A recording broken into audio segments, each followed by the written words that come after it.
I love The Evil Within too.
Spooky.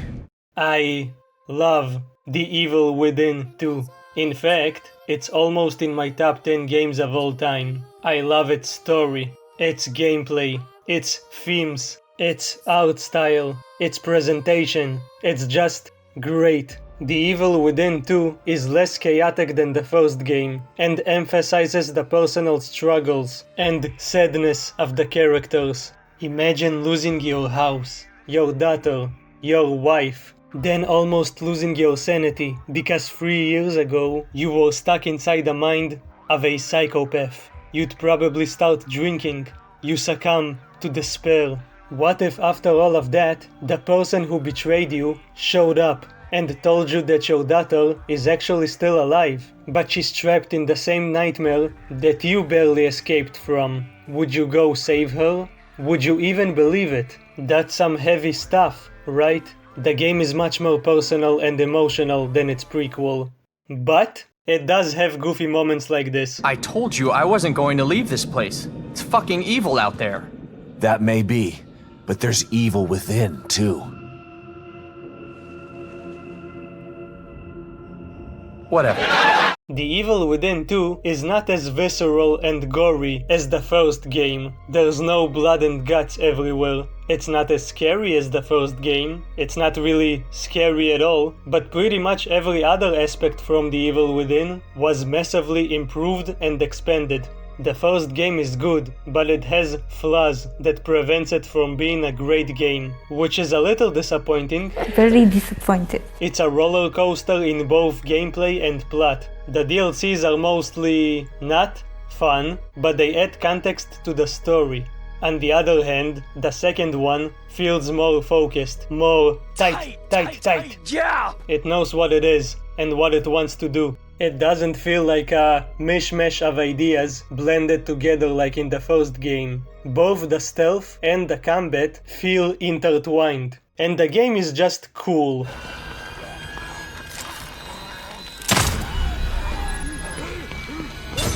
It burns! You can make an enemy hit his friend with a Molotov cocktail, and then make him explode with the trap you set up 5 seconds earlier. That's awesome. Okay, I'm assuming too much. I don't know if they're actually friends. More like co-workers. I can't believe you've done this. More importantly, like the first game, it still feels like it was made with love, by people who genuinely love video games. It has heart. You're the best around, detective. And nothing's ever gonna keep me down. The Evil Within 2 started development right after they finished making the DLCs for the first game. One of their objectives was to make the story more understandable and less vague, which has its pros and cons. Shinji Mikami stepped down from being the director and became more of a supervisor. He wanted to let other people get into high-ranking positions and gain experience, because he's a nice guy like that. As his main motivations for leaving, he mentions wanting to create an environment that would allow young game creators to have more frequent opportunities to gain experience. You know he left Tango Gameworks, right? Even before they shut down for a few months, because Microsoft is stupid. He has a new studio now. It's called Kamui. Hope he makes another banger. I'm afraid I'm gonna start talking about him as much as Civi yaps about John Carmack. Shinji Mikami is the John Carmack of survival horror. You're welcome.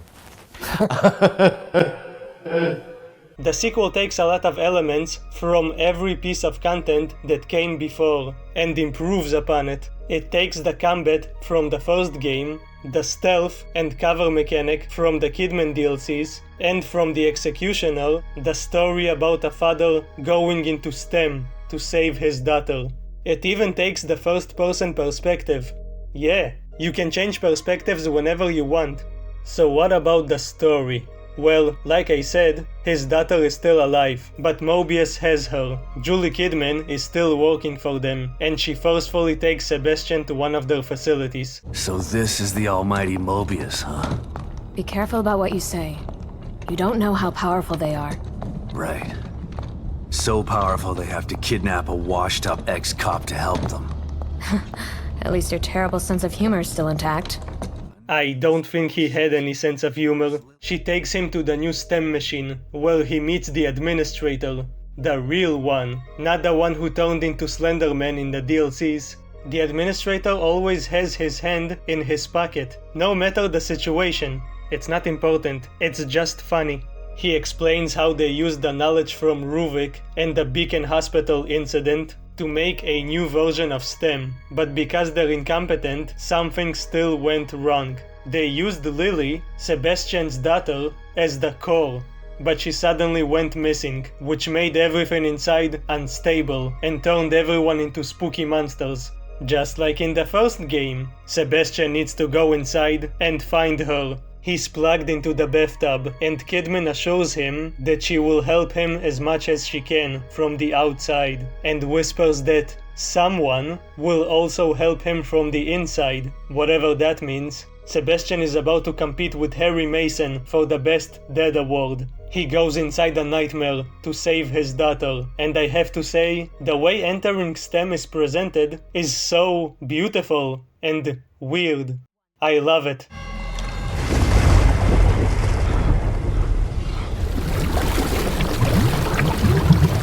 It's like he's being flushed down the toilet. But seriously, it's beautiful. It's cathartic. It's artistic. He falls a long way down. He screams, he panics, and just when he thinks the drop will never end, suddenly everything stops.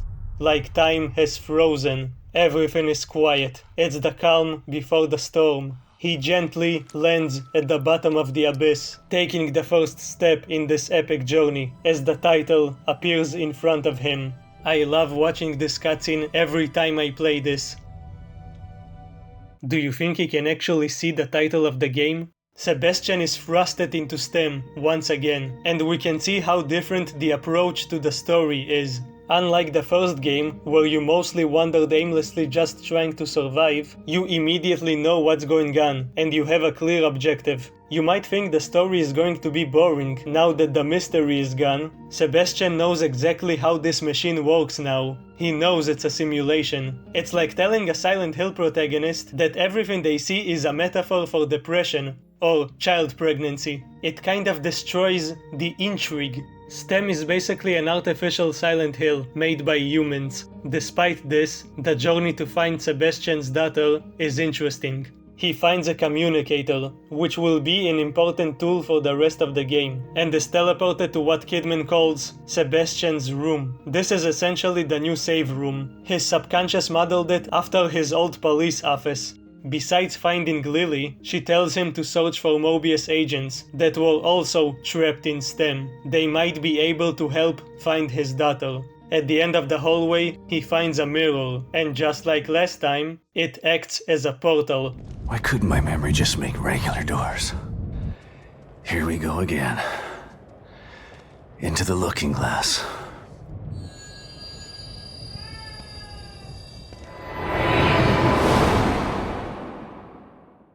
He teleports to some kind of a hotel. Even though it's not noticeable at first, things are already grim. You see the name on that sign? That's not random. It's the name of a victim. It's one of the agents. He was shot in the head and is trapped in a vicious cycle, doomed to repeat his death forever. And he's not the only one. There are more victims. We just got here and already we need to deal with another lunatic. Whoever it is, he clearly sees himself as an artist. He wants to preserve his victims like an art piece. He also knows we're here. Hello? Shit. Who was that? Then we see him. He appears out of nowhere and kills another person. He uses his camera to take a picture of them and freeze them in time, right at the moment of their death. Do you think he puts the pictures on Instagram? He almost notices us, but we manage to give him the slip. But just as we're about to get away, he ambushes us and takes a picture. We then find the picture he took and a smiling woman approaches us. Not something that happens every day, am I right, fellas? She looks creepy and insane, but I'll take it.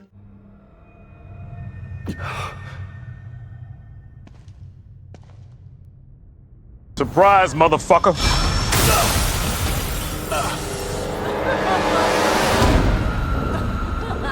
Like in The Evil Within 1, the first enemy is a big creature with a chainsaw. Or saw blade, whatever. Only this one is really big, has a lot of heads, and apparently it finds the situation hilarious.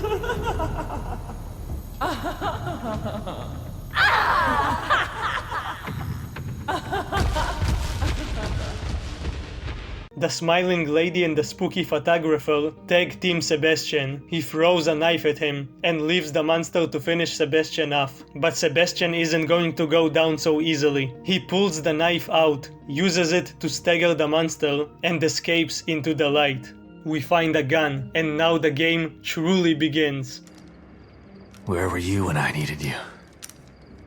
Almost. We're teleported to Union. This is where the game mainly takes place. It was designed by Mobius to look like a normal American town. They wanted their test subjects to feel relaxed as they examined their brain and experimented on them. They wanted them to feel like this place really exists and that it's not a simulation. There's a city hall, there's a mayor election. You know, normal corrupt stuff. The Sons of Liberty!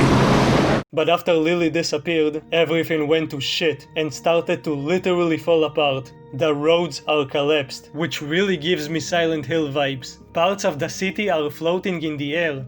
It's cool. It's cool stuff. Also, people started transforming. Gotta eat. Clean your plate. You gotta eat. Skin and bones.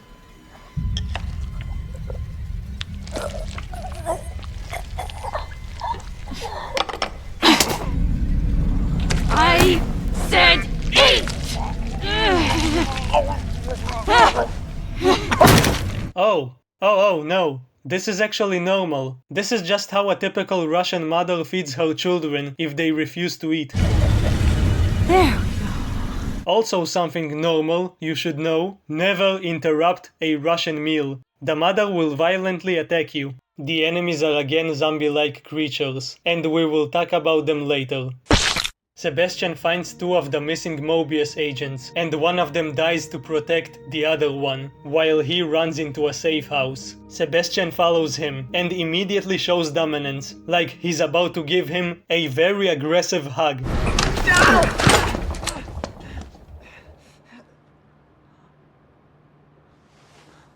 A soldier would have taken the safety off. After this embarrassment, Sebastian convinces the agent to trust him and work together. This is O'Neill, and he's not exactly the best person. Lucky for you, your partner was willing to sacrifice himself so you could escape. He wasn't my partner. He was just a member of Union security detail. Finding Mobius agents who are just trying to survive gives me Resident Evil 3 vibes. It's like how Jill works together with Carlos, who is working for Umbrella. They're all trapped here because their managers are fuck-ups. Lieutenant Mikhail, That's it. O'Neill is a coward, so he stays inside, while Sebastian the Gigachad goes outside alone. And now, the game actually begins. So everything that happened up until now was very serious and emotional, right? And unlike the first game, we actually have an objective. We need to hurry up and find our daughter. Well, forget about the plot for now. Let's quickly talk about the gameplay and side content. Wait, what do you mean side content? Like, side quests? Yeah, that's exactly what I mean. No, I'm not talking with myself again. There's a lot of differences between the original and the sequel, but the main difference is the open world. An open world horror game? That's not something you see every day. That's not something you see almost at all. The closest thing I can think about is Silent Hill Downpour, but it's not exactly that. It's more like multiple really big areas, and there's quite a lot of optional things to find here, like residual memories. Remember those moments where you see flashbacks of characters talking with each other? Which is a concept clearly taken from System Shock 2 and Bioshock. Now you can use the communicator to find a lot of those. Sometimes they're part of a mission, sometimes you just find them randomly. They show you what happened to the people who were stuck here. And it usually ends with, and then he or she died. So that's fun. Oh god, no! No! Stay away from me! Don't touch me! What the fuck? They're mostly here for world building. World building? I can't say that word. But sometimes you need them to complete side missions. There's so much side stuff you can do before actually doing the story missions. And you should do all of them. You might find out more about the story, or even help someone find a secret way to escape back outside. In order to get some of these side quests, you need to talk to characters, and the game switches to this low-budget Mass Effect RPG style, where it's not really a cutscene, it's more like two NPCs just standing next to each other, with limited animations. It feels goofy and out of place. There's even dialogue options. No, they don't change the story or anything, they just give you more context. There's no way they'd let a psycho in here. Well, I'm here. They didn't test me. But you're not a psychopath. Right?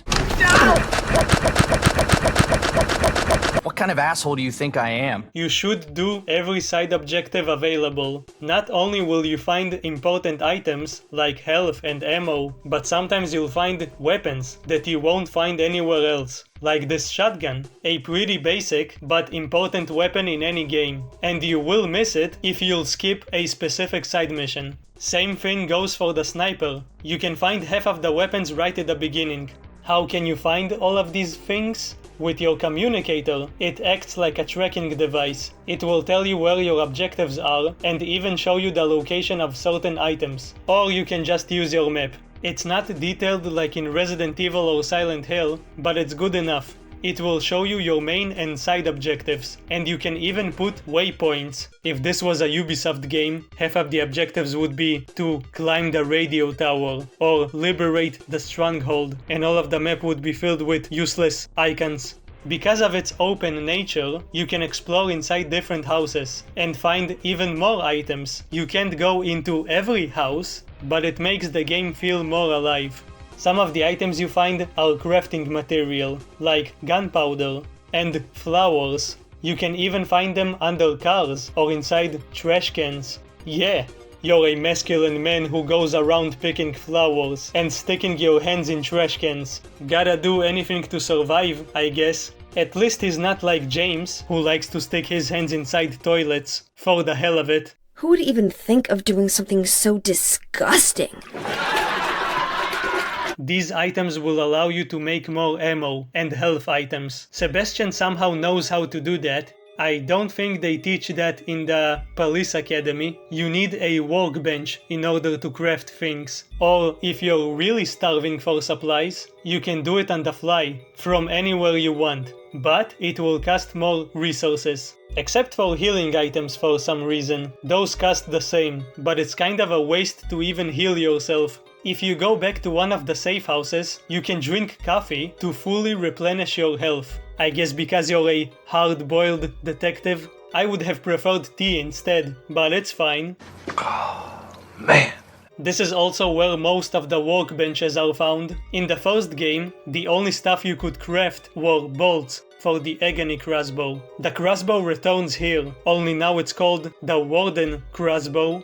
Why? Were they afraid the old crossbow would file a copyright claim? It functions exactly the same, and mostly has the same type of bolts. Instead of a flash bolt, you have a smoke bomb, which does exactly the same. It allows you to stun enemies and kill them. The shock bolt can now open certain doors to shortcuts and safe houses. You can only do it like 3 times in the game, but it's cool. You can also electrify enemies standing in water, like you're playing BioShock. And of course, you can still shoot fire arrows and burn them. Instead of only putting explosives on the ground, they can now be placed on walls as traps. Where is he? Where is that guy? Where is that motherfucker? Oh shit! Speaking of, there is considerably less focus on traps, which were abundant in the first game. There's no bear traps, no QTE dynamites, no explosive wires. There's also no grenades for you to chuck. If we were talking about cut content, remember how the flashlight from the DLCs could reveal hidden objects? That's something that could have been expanded upon, but wasn't. Also, the most interesting mechanic from the first game is gone. You can't burn enemies with matches anymore. It's weird to me that they removed it, instead of improving it in some way, or at least leaving it as is. It was my favorite thing about the combat, and it could have added another layer of strategy to the sequel.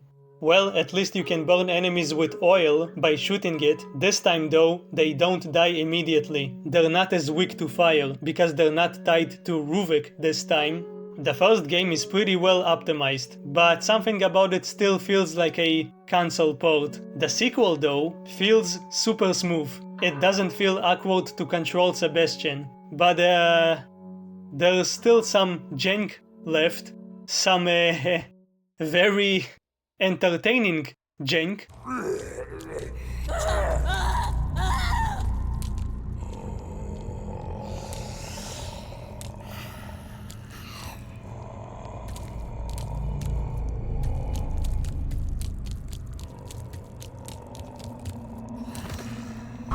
Also, there's no letterbox, like in the original version of the first game, but you do get it as an unlockable, which has to be the biggest joke in gaming. Overall, the gameplay is similar to the first game, but different in some key areas. It's great. To me, it's an improvement in almost every way. First of all, the aiming isn't shit, it's much better now. You now have the ability to quick turn 180 degrees, like in Resident Evil. And, most importantly, you can run for more than 3 goddamn seconds. Wow! Wow! Now he can run for more than 10 seconds, and even when he gets tired, he doesn't stop for 2 hours to catch his breath.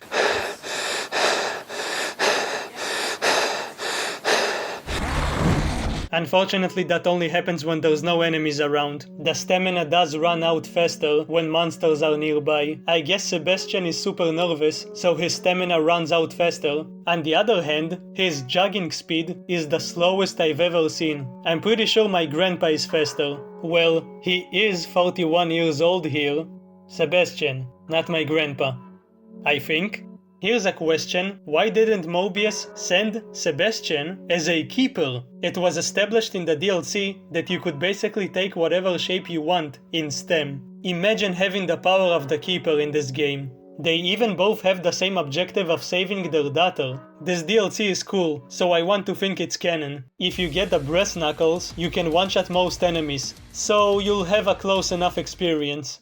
Now, you can actually use the knife as a weapon, and not only for backstabs, though it's not very powerful. But you can still find access, and they still break after 1 hit, though sometimes they won't be enough to kill enemies. If all else fails, just knock them down, and give them the mighty stomp. It's so powerful, even some of the stronger enemies are no match for it.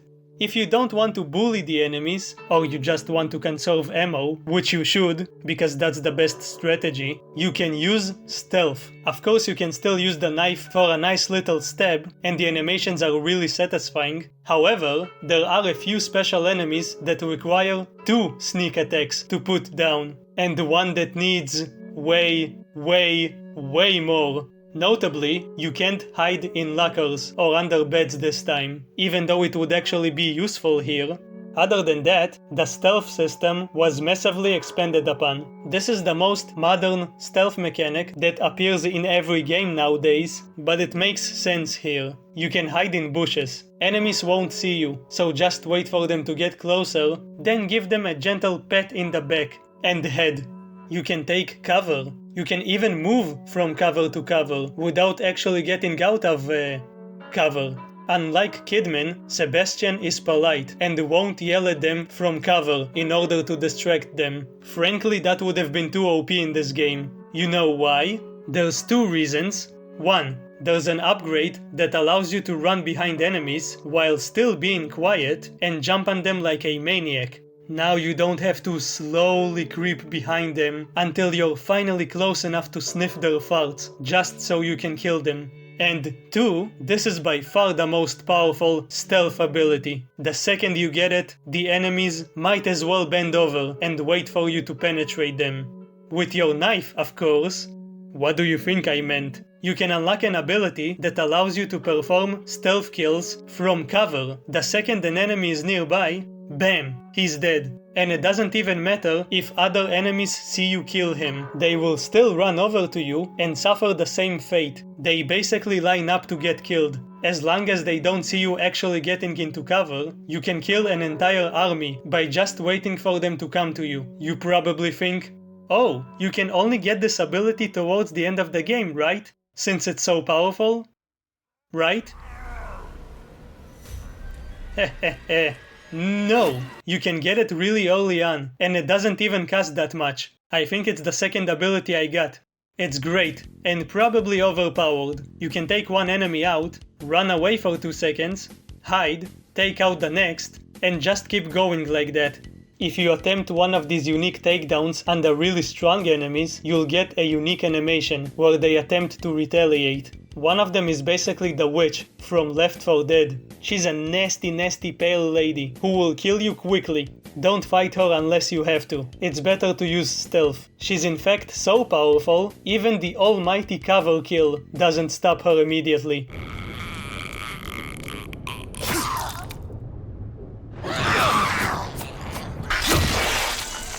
Another one is probably the creepiest enemy I've seen in a video game. Look at this thing. Listen to it.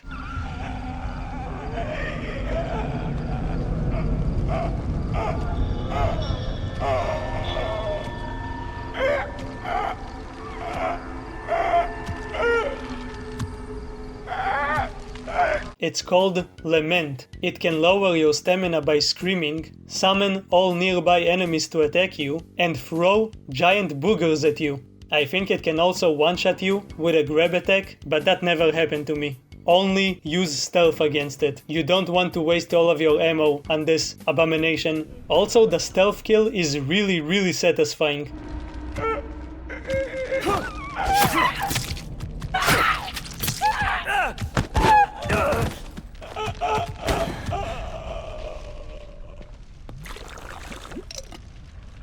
It looks like Sebastian is taking out all of his anger on this enemy. I like how the unique enemies look, I like their design, but the regular ones, they're okay. They don't look as good as the Hunted from the first game. They look more similar to how they looked in the Kidman's DLC. There's nothing sticking out of them, now they're just zombies with bright eyes and smelly flesh. I do like the tentacles that sometimes come out of them, it's cool I guess, but still not as good as the original design. Wait, does she have a face on her back?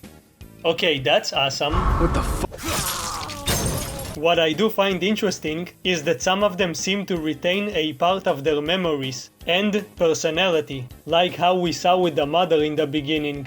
The presentation in general is way less brutal and gory than the first game. Even though overall I prefer the sequel, I have to admit the first game is more spooky. The Evil Within really liked to show you blood and guts. There was an uncomfortable angle to everything.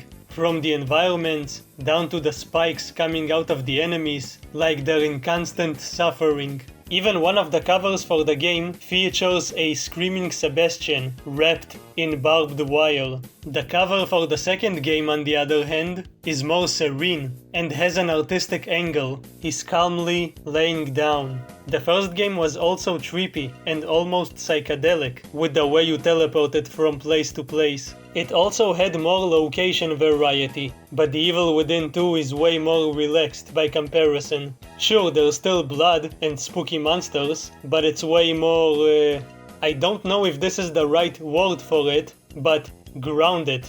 It's more grounded, which makes sense both in universe and outside of it. At this point, all of the characters and the player, aka you watching this right now, already know what to expect. We're not clueless about STEM anymore. We know what it's capable of. And that you shouldn't buy it for someone's birthday. So instead of building up a big mystery, the game focuses on the drama between the characters, their personal goals and motivations. The more you progress through the game, the more powerful you become, and it gets easier to dispose of these dastardly beings. This time though, you can only upgrade your own physical abilities. To upgrade your weapons, you need to use workbenches, which do not require your green gel this time. Instead, you use weapon parts. And in order to fully upgrade a weapon, you need to find the special and elusive high-grade weapon parts. Just like how to fully upgrade your physical abilities, you need to find the special red gel. I think those things exist so that you won't get the best abilities right in the beginning of the game. Speaking of upgrades, there's a lot of those now. In fact, there's enough variety to make different builds. Kind of. Unfortunately, most of the skills seem pointless to me. Oh wow, I can make my hands more steady? Okay, Grandpa. Most of the really good ones are at the very end of the skill tree, like having a chance to dodge enemy attacks, like Sebastian has Ultra Instinct, or using bottles to escape from enemy grabs, similarly to how you use defensive weapons in the Resident Evil remake, or having freaking slow motion, which consumes stamina. But in order to get these upgrades, you gotta buy the other, less useful ones. One thing you don't need to upgrade anymore is your resource capacity. Instead of upgrading how much ammo and health items you can carry, which was weird, you find pouches. So was he just expanding his pockets in the last game? Not only does it make more sense, but it also necessitates exploration, unless you wanna have low ammo for the rest of the game. At this point, Sebastian has been through a lot. He's not clueless and surprised about the situation anymore. He knows exactly what to expect. What he experienced in Beacon Hospital made him stronger. Now Sebastian is like Rambo, or the Predator. He's a guerrilla fighter, sneaking around and taking out the bad guys. Or just going guns blazing. Both Sebastian and you, the player, have gotten much more skilled after the first game. Yes, I'm talking to you. It might seem like you're a powerhouse and nothing can touch you, which is kind of the case after a few upgrades and as long as you're sneaky, but the enemies are still dangerous, especially on higher difficulties. They can even jump scare you. Ta-ta-ta, I wonder what's in here. Oh god, I wonder what's in here. Oh no. Oh no, oh no, oh no, oh no, ah! I wonder what's in here. Be quiet. Do you think Sebastian keeps all of his upgrades if he gets out of STEM? It would be funny if he doesn't. Imagine after he gets out, he forgets how to use a knife from cover and suddenly starts gasping for air after a few seconds because his stamina was suddenly lowered.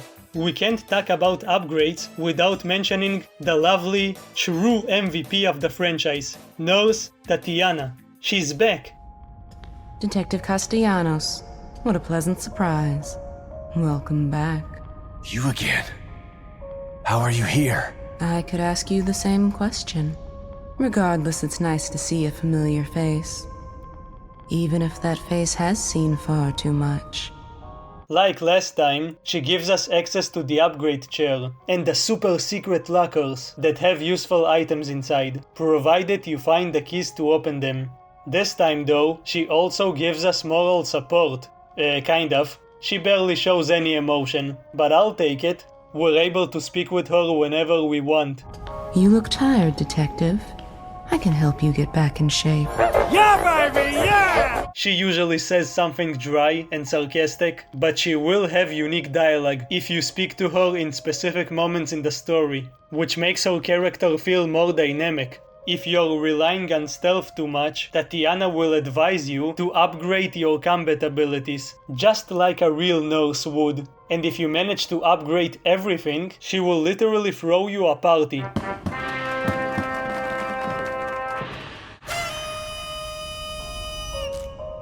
Congratulations. You're as good as you're going to get.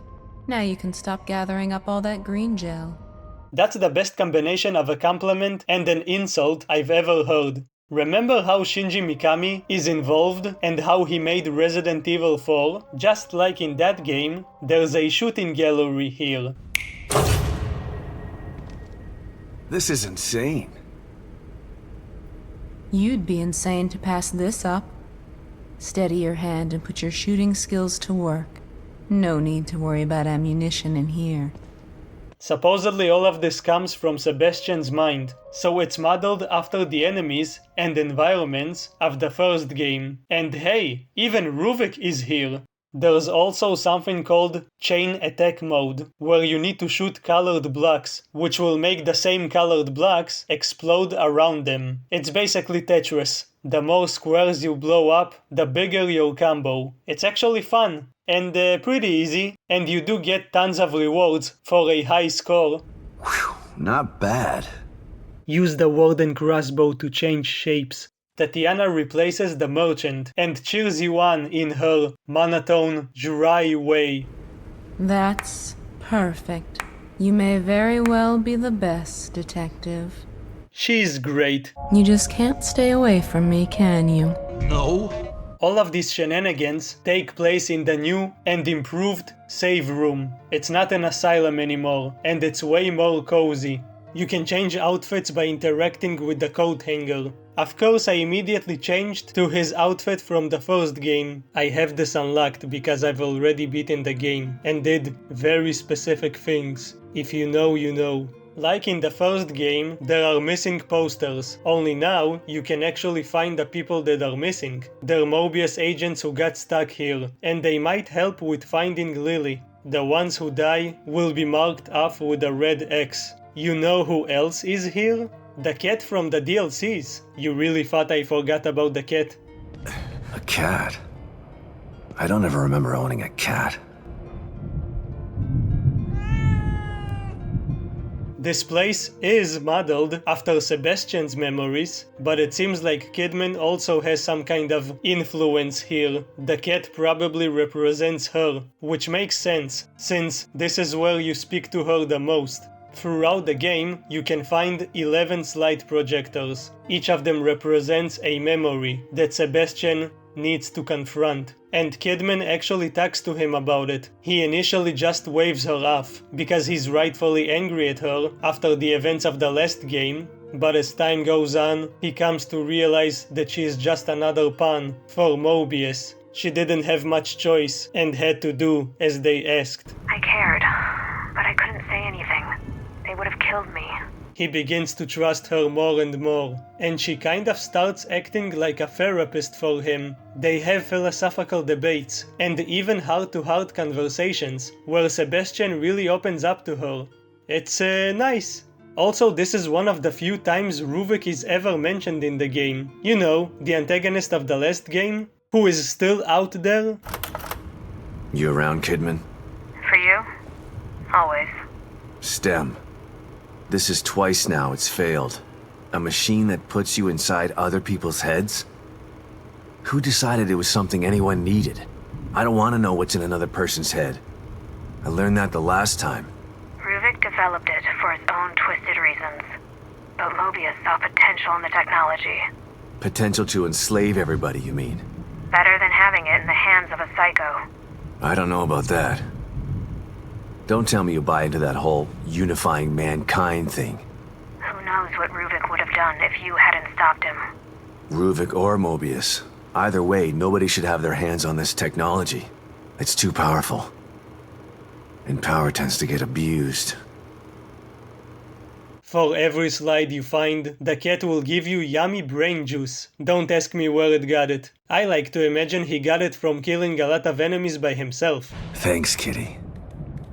Also, remember Joseph? He's alive. Turns out he survived getting shot by Kidman. Joseph. My partner. My friend.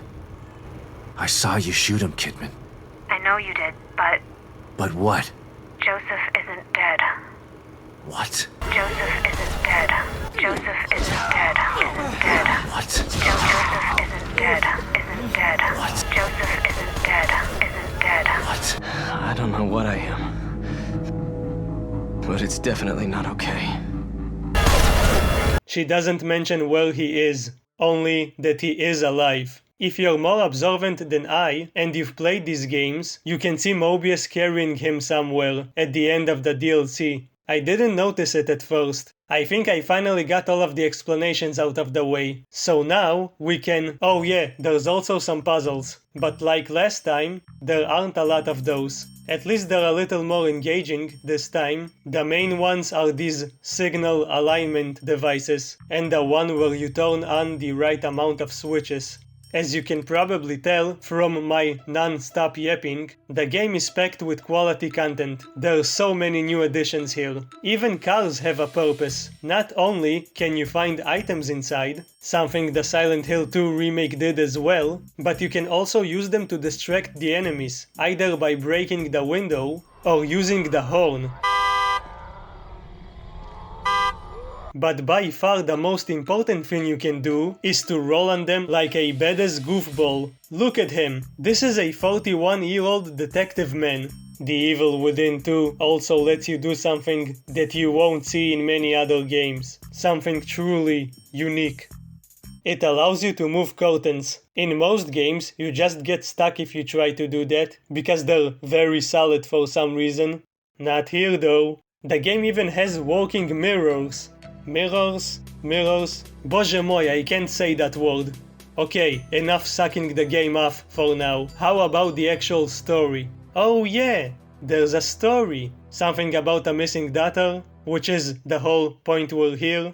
I forgot. I should probably get back to that whole finding my daughter thing. So after talking with this Northern Line looking ass, Sebastian proceeds to explore the area and search for clues about his daughter. His only lead is a signal with her voice. Looks pretty far away, but it's the only lead I've got. God, I hope it's Lily. Do you know why Mobius even chose a little girl to be the core of this simulation? Apparently, the only people suited to be the core are super duper psychopaths and little children, because both are pure insanity and pure innocence. Mobius didn't want to repeat the events of the last game, so this time they chose a child. That's why they staged the house fire, to make everyone think she's dead, while they use her for their machine. Why did they specifically choose her, you ask? They performed tests on a lot of kids, and she scored the highest. In other words, it was random. Sebastian just has the worst luck. Before heading out, Kidman tells him that Mobius lost contact with their agents and cannot find their location. If, like me, you've been asking yourself, why can't Mobius just go to their bathtubs and slap them until they wake up? Same with Lily. I mean, they're right here. Well, we finally get an answer. It's a predictable answer, but still. I still don't understand why you can't just take them all out of their pods and wake them up. It doesn't work that way. Without a core, we're totally locked out of the system. To forcibly remove anyone from STEM at this point would kill them and leave their consciousness trapped inside there. Great. Mobius has got some stellar backup plans. Sebastian follows her signal and reaches a gas station. Using the communicator, he's able to see her footsteps and eventually see a flashback of her hiding. someone is chasing her. Going back outside, we're ambushed by a new enemy that kind of looks like a combination of the Regenerator from RE4 and a centipede. They're not that difficult, but they're tougher than they look.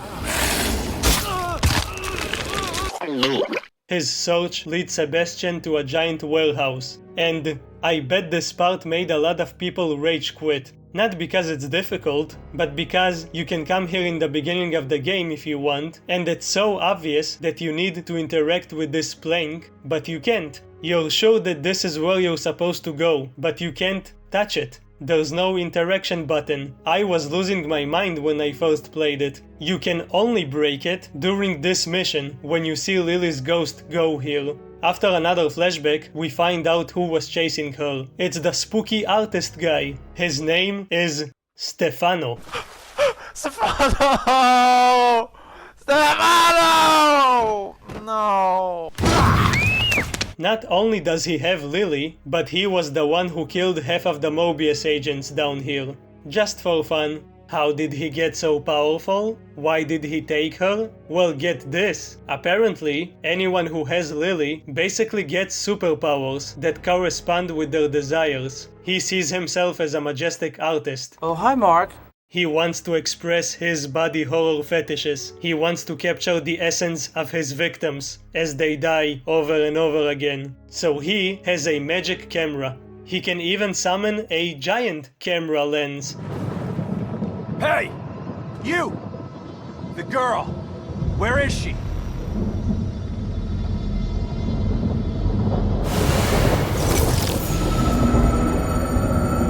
Sebastian doesn't really like him, but he needs all the help he can get, so he calls his new bold friend.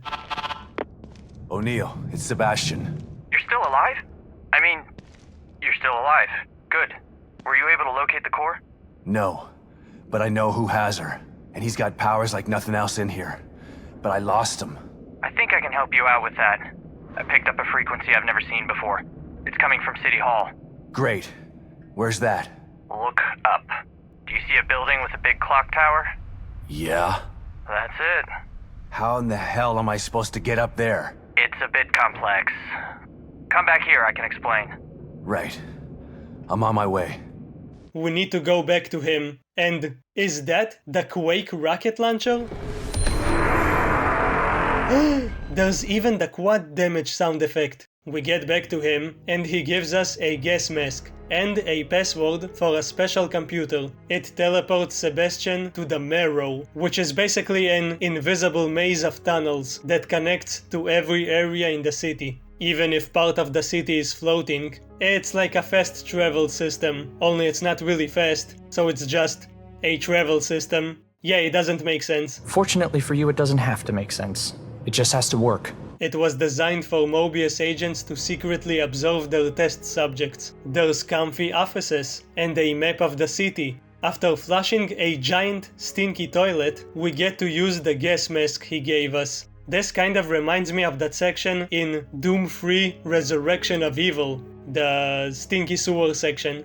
This area is not only poisonous, but it's flammable too, meaning we can't use weapons. It's like that one part in the first game, only it's not dog shit. The game switches to first person. You have to sneak around, but you can still use your knife. When you do that, it switches back to third person for a second. Seeing Lament in first person is terrifying. Sebastian finds the exit, which gets him back to Union, and into the City Hall. This must be City Hall. Gotta stop this guy and save Lily. We attempt to get inside, but the big eyeball summons the first enemy we've encountered in the game. Remember that cute lady? She's always so happy.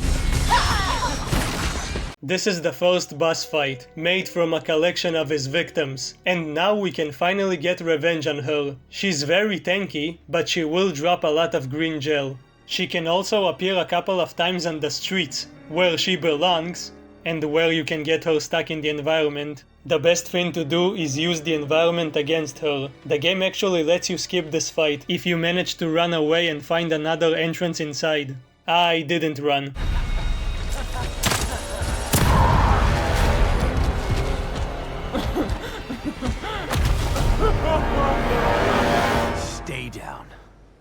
You know, I realized something when I played The Evil Within 1 on Akumu difficulty. The difficulty where everything kills you in a single hit, even if you bang your toe against a table. There's almost no difference between that difficulty and a normal playthrough, because most things will kill you in one hit anyway, regardless of difficulty. Almost all of the bosses have insta-kill attacks, there's insta-kill traps, and if you play on a higher difficulty, the damage the enemies do to you is basically guaranteed to annihilate you, at least until you significantly upgrade your health. The point is, there's a lot of bullshit one-hit kill stuff in the first game. In The Evil Within 2 though, it's almost non-existent, even when you're fighting giant abominations like this, and I'm happy about that. Sure, enemies will do a lot of damage, but you still have a chance to escape or fight back. The Evil Within 2 is also better paced and way more enjoyable to play. All thanks to one simple change. In the first game, you'd often get checkpoints right before an unskippable cutscene, meaning, if you're stuck on a difficult part and you keep dying and reloading your save, you have to watch the cutscenes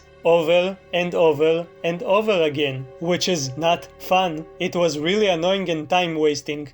Well, not anymore, bucko. The game usually gives you a checkpoint after all of the cutscenes, but even if it didn't, it would be okay, because now you can skip almost any cutscene. Almost. Including where characters are just talking. I don't know if I'm the only one who cares about that, but that's one of the most positive changes for me. And it's so simple. We get inside the city hall and find a dying agent. Ouch! He explains that in order to hurt Stefano and stabilize the area, we have to activate something called a stable field emitter, or else everything will completely collapse, even more than it is now. Even though he's working for Mobius, Sebastian does show him some respect. At least he died fighting. Without him, that stable field emitter would still be off. We can actually see a few emitters in the city. That's why at least some parts are still intact. That's why the safe houses are still safe. We head to the second floor to activate the device, but Stefano knows we're here, and he sent another one of his minions.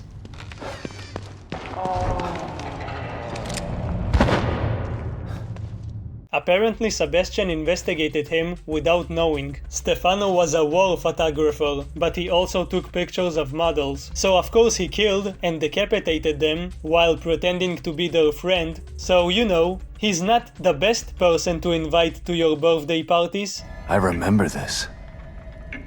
Still a cold case. But maybe there are some similarities between him and Sebastian. You've returned. And now you fully understand what you're up against. He's powerful. He's also a sick freak. But he is as driven as you are, and seeking the same thing. You are more alike than you'd care to admit. I'm not like him. He's a murderer. And there are no bodies strewn in the path behind you? I'm not here to debate with you. Let's get going. I got stuff to do. I don't think they're actually alike. I just wanted to show more of Tatiana. Sebastian finds the device and activates it. We need to wait 90 seconds until it turns on, but Stefano ambushes us with his broken powers and freezes time.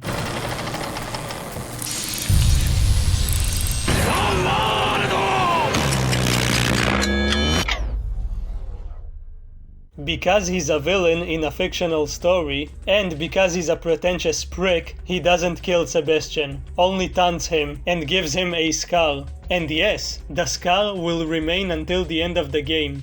Instead of killing him, Stefano sends his minion to do the job, and it has one of the most creative designs I've ever seen. This is Obscura. It's a camera on legs with a feminine body, and she reminds me of Shade from the DLC. And it makes really creepy sounds.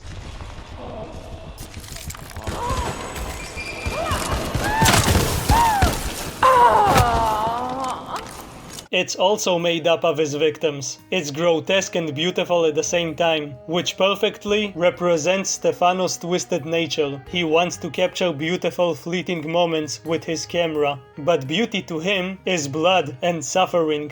The boss fight itself is interesting. It has a puzzle element to it. If you survive for 90 seconds, you win. But Obscura can freeze the emitter, which will stop the timer from going down. You need to do enough damage to her to deactivate her power, but she can just do it again. The best strategy is to hide and wait until time runs out, and only attack her when she stops time. You can kill her, technically, but you need a lot of ammo for that. She has an absurd amount of health. She can also use stealth against you. She will crawl on the ceiling like a sexy spider woman.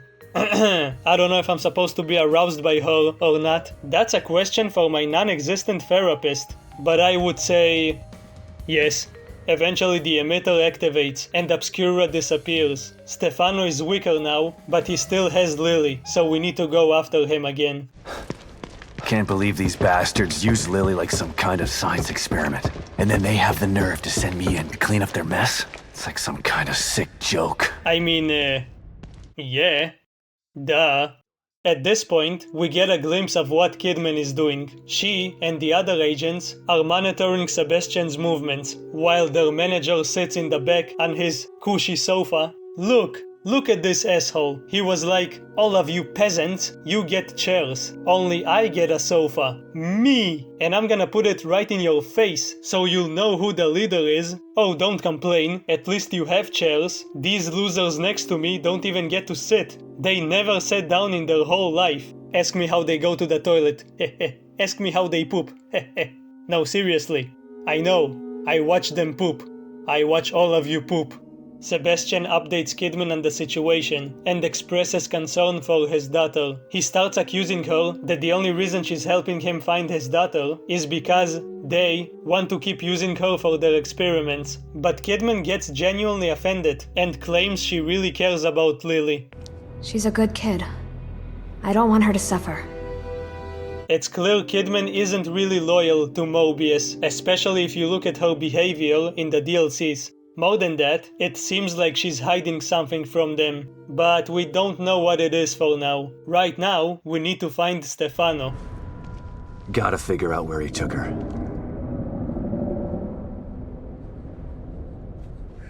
Think I might have just figured it out. Not doing a very good job of hiding. It's almost as if he's taunting me. Well, if it's a fight he wants, he's gonna get it. I just have to find my way there. At this point, you might have noticed some changes between the first and second game. It's like Condemned 2, where the voice actors were different, the characters look different, the protagonist became an alcoholic ex-cop with bandaged hands who failed to capture a serial killer in the first game, and he has PTSD. And both franchises only have 2 games, with no hope for a sequel, because we're not allowed to have nice things. Wow, I didn't realize how similar this is. That's sad, but it's not as drastic as Condemned 2. The characters do look similar, and the voice actors don't sound that different. I like all of the voice actors in both games. Before we move on, I have to bring this up.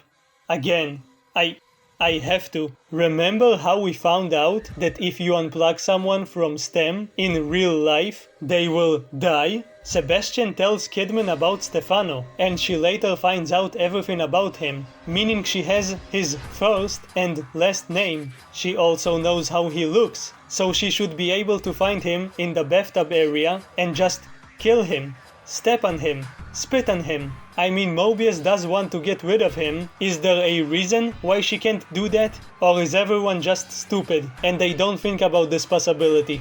Because instead of doing that, they just talk about how flamboyant he is. Take a look at some of the information I was able to dig up on your guy. Stefano Valentini, artist. Yeah, that's him all right. He's quite a flamboyant character. Seems he never reached the level of success that he wanted. Sounds familiar. I know of another flamboyant artist who failed. Then he started World War II. What? Stefano is flamboyant just like Hitler. We only need to fight him in a mech suit, and then the game would be perfect. He's hiding in a theater in another floating part of the city, so we head back to the Marrow, and it starts playing tricks on Sebastian. Lily? This place is messing with my mind. It even shows him a conversation with his wife, Myra. Besides a few flashbacks in the game, we've only seen a glimpse of her at the end of the DLC, where she was working for Mobius. Though in the flashback, she tries to convince Sebastian that a secret organization has taken Lily, that she wasn't burned in the house fire. Sebastian refuses to listen. He thinks it's just a conspiracy theory, and just tells her to accept their daughter's death. Did Myra went to find Lily by herself? Did her investigation lead her to Mobius? Why is she working for them? These are the questions you'll be asking yourself, at least until you see this, sticky white stuff. What the hell is this stuff? Ew, ew, ew, ew, ew, ew, ew. Oh no, it's a cum monster. You really don't want to be cut by it.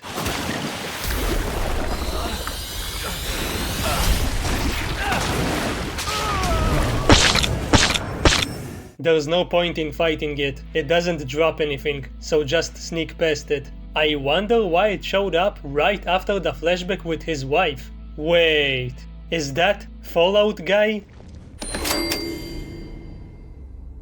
Sebastian then gets ambushed by one of the surviving Mobius agents. She's hostile at first, but when she realizes he's not a smelly monster and that he's looking for his daughter, she calms down. Her name is Yukiko. She's the team psychologist and can tell that Sebastian is telling the truth. They eventually become kind of close, where that becomes their inside joke. I can see that you're ready.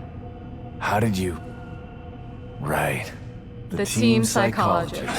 They talk about Stefano and theorize that he might not be working alone. According to her, the way everything is falling apart can't be caused by just one person. Even back when Ruvik was the core, things weren't this bad. It was bad, but at least the environments were kind of intact. Speaking of psychos, she's the one who checked every test subject for psychopathic tendencies before they were plugged into STEM. Mobius didn't want to repeat what happened last time, so they made sure that only normal people got inside. Or so they thought. Because they're bad at everything they do, one of the psychos fell through the cracks. Stefano managed to convince Yukiko that he's just a normal fellow. Psychopaths tend to be cunning and highly intelligent. Aware of their own diagnosis, they're able to disguise themselves among us. The fact that this one was able to fool us, he's obviously adroit and self-aware. Disturbingly so. Great. So the tests only filtered out the weakest of psychos. I feel terribly responsible for all of this. I helped devise those tests. To compensate for her mistakes, she gives Sebastian an idea on how to really piss him off. Stefano thinks he's an artist, right? So let's butcher his art. Take that, you pretentious motherfucker. Sebastian arrives at the theater. Look at this beautiful, spooky thing. He knows we're coming, so he blocked the entrance. The only way to enter is to destroy 2 of his paintings. Before you can do that though, each one literally pulls you inside. Just like in Dark Souls. Yeah, the evil within is a Souls-like now. You have to destroy the evil painting from within.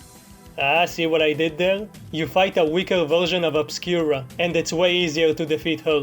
We then need to get through electric wires in order to get to the center of the painting, which makes me feel like I'm in a movie about a museum heist. When you do it, Sebastian stabs the essence of the painting, or whatever this is.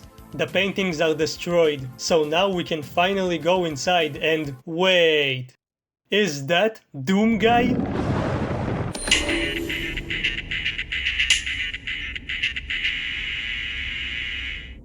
Huge guts. Destroying both paintings opens the door to the theater, and we finally come face to face with Stefano himself. No more minions. It's mano a mano, but before the fight, he confirms that he wasn't working alone. Enough art school bullshit!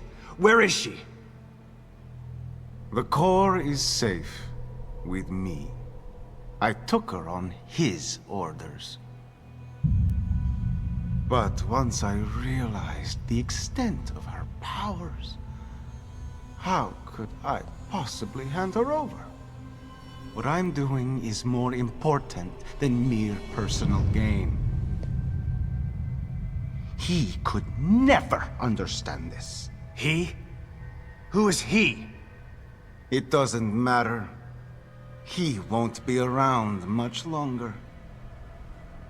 My work, however, will continue.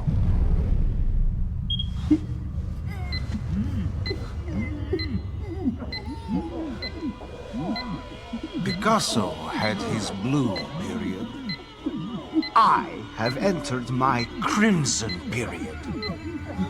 Shit! No! Don't!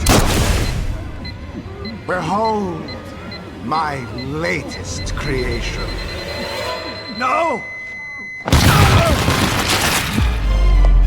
He looks too satisfied. I guess that's what happens when you blow a lot of heads. I don't know how he got all of these zombies here, but he makes them explode to impress Sebastian. But Sebastian is not impressed. He chases after him, but the arena begins to shift and break apart. This sequence is one of the few parts that are trippy like the first game. The wall is the floor, and the floor is the wall. There's a giant eyeball.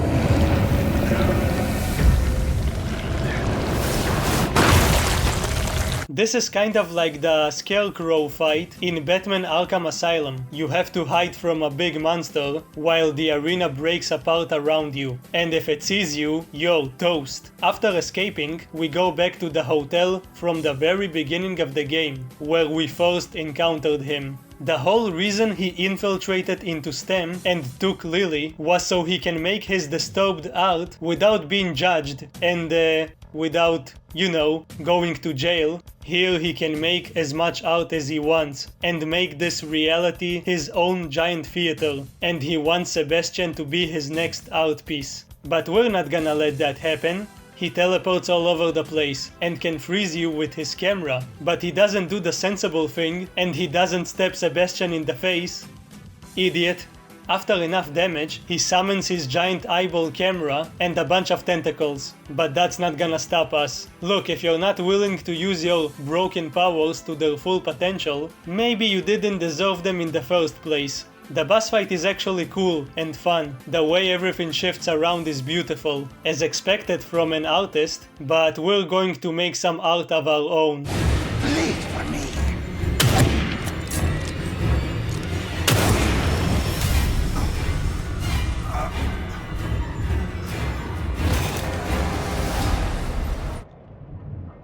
A giant red X. Now that's art.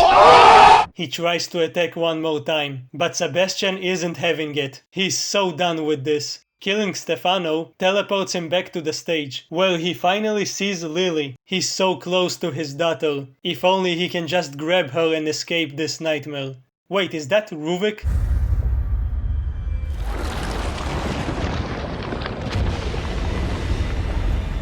I'm so close. No, that's actually Myra, Sebastian's wife. Somehow she's inside of STEM. It seems like she's also been corrupted by this place. The only thing controlling her now is her motherly instinct of protecting her child from anyone, including Sebastian. And the bigger plot twist is that she's the one controlling the Cam monster. She's the Cam master. She takes Lily, and Sebastian falls into a big hole. He finds himself back in his safe room, but it seems like some kind of force has invaded this place. He sees a symbol that looks familiar to him, and it should be familiar to you if you've played the original. Doesn't it look similar to the symbols from the first game? You know where else this symbol appeared? In the comic. Yes, there's comic books about the evil within, and one of them bridges the gap between the first and second game. It's called The Interlude. It essentially shows what Sebastian was dealing with after the events of the first game. He was having trouble adjusting to reality. He felt like he was still inside STEM. He kept having visions of Myra and of monsters.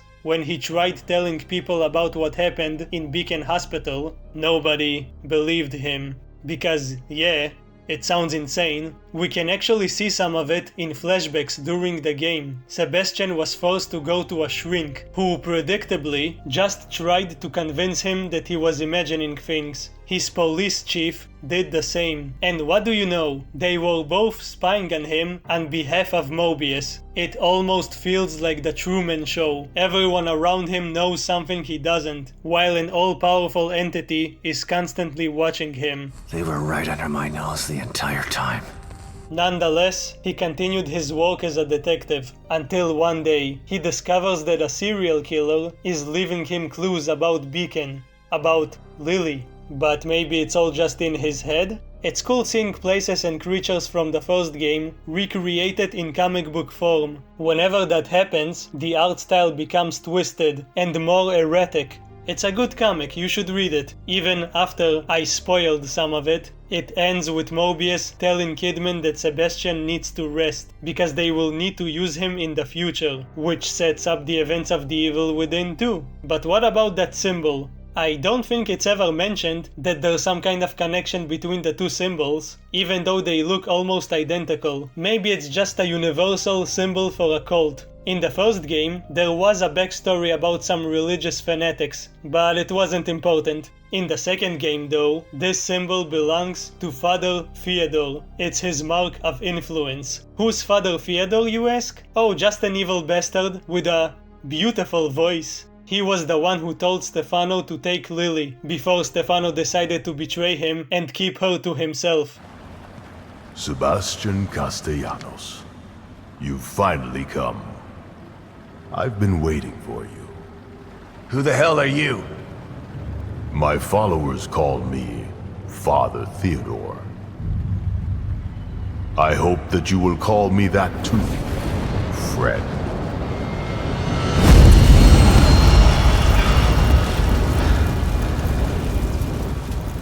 Another lunatic with a god complex, huh? I already killed one of you today. Of course you did. That is how you deal with every challenge in your life. Through brute force and intimidation. And look where it has led you. Into a hell of your own making. That's kind of a dumb thing to say. It's not like he had much choice. You're not going to try and reason with someone flamboyant who clearly wants to hurt your daughter and also kill you. You're not going to reason with mindless zombies. Did he expect Sebastian to say, "Oh hello, ladies and gentlemen, I just want to have a dialogue with you. Can you please stop biting my nipples and slapping my ass?" Theodore is supposedly a master manipulator and attempts to make Sebastian join him in finding the core, but he kinda forgets that the core is his daughter, and obviously Sebastian doesn't want another maniac to have her, and in order to get her, they need to fight his wife. And obviously, Sebastian doesn't want to do that, so yeah, Theodore is stupid. What? But his voice is majestic and has actual power, so when Sebastian refuses to collaborate, Theodore starts tormenting him, making him see visions, manipulating him, making him feel guilty about what happened to Lily, how he wasn't there when she needed him, even though he literally couldn't have done anything about it, so it's not really his fault. So this doesn't make much sense, but he still feels guilty. Theodore's plan is stupid, but his voice can actually manipulate and control people. Oh, and if you missed all of those times in the first game, where Sebastian fell 9,000 feet and survived, then here, it happens again. Theodore starts sending his own types of zombies. You might think these new enemies are tougher than the others. No. A little bit. But no, you can easily knock them on the ground with explosives and stomp on them, and you can just as easily stealth kill them. Their AI isn't that different from any other enemy. But you can't do it while they're on fire, so at least they have that going for them.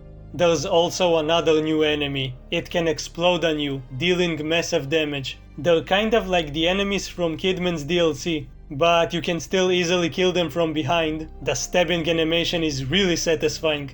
You know, it's kind of ironic how the villain from the previous game was allergic to fire and hated everything about it. But in the sequel, there's a villain who revels in fire. He practically bathes in it. Yum yum, fire. Fire seems to be a big motif in the franchise. From Sebastian's house burning down, to Ruvik and his sister burning down, to this insane nutter trying to burn Sebastian with guilt. It always represents how the characters lost something important to them, and how their life collapsed as a result. Speaking of fire, his voice is so majestic, it even turned O'Neill into a pyromaniac. Stay out of my way, Sebastian. O'Neill, what happened? Theodore showed me the way.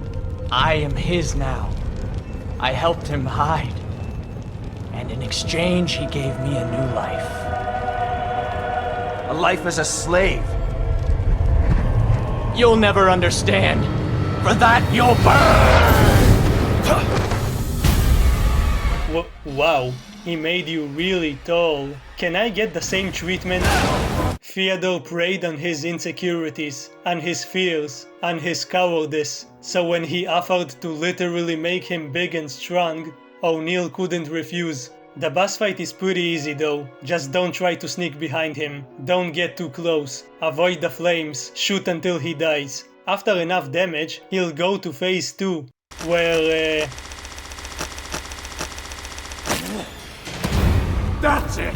I'm done playing with you literally do the exact same thing. Oh, O'Neill, you egghead, I never liked you, but we had some good times together. Don't come any closer! You're not Mobius. Makes himself so you could escape. He wasn't my partner. You ask me, there's a thin line between brave and foolish.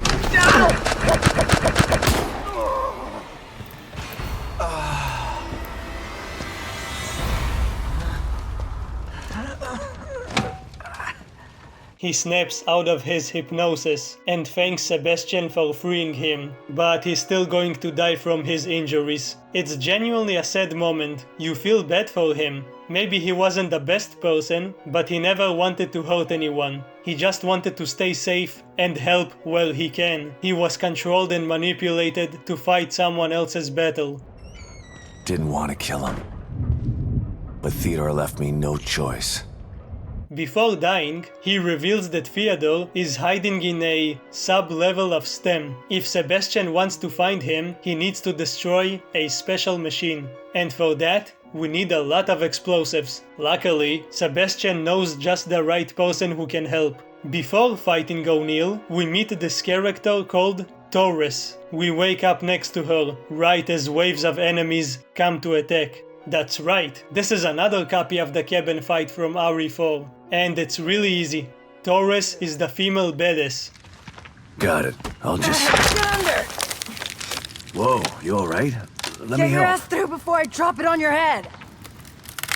Okay, I've got it. You need a break after that, old man? Come on. I'm not that old. And also, the exposition character. She mostly exists to tell us about the plan. A plan? Wait, there was a plan? Wait, I'm lost. What plan? Getting Lily out of here. And then, taking Mobius down for good.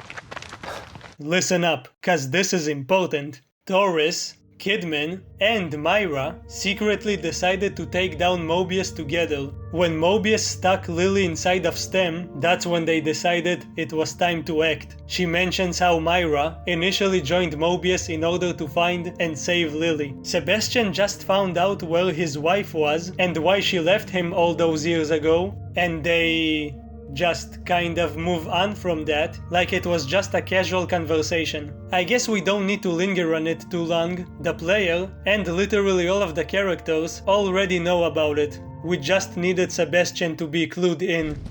Damn it. This is a lot to take in. I'm sure it is, but let's not lose focus.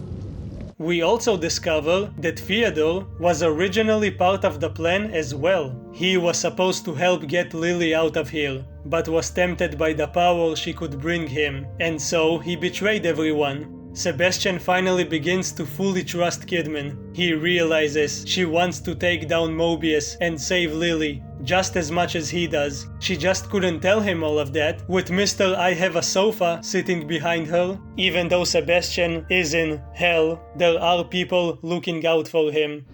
You know I'm here for you. I know. I trust you, Kidman. But this is a journey you must take alone. But I'm not alone. I found others to help me.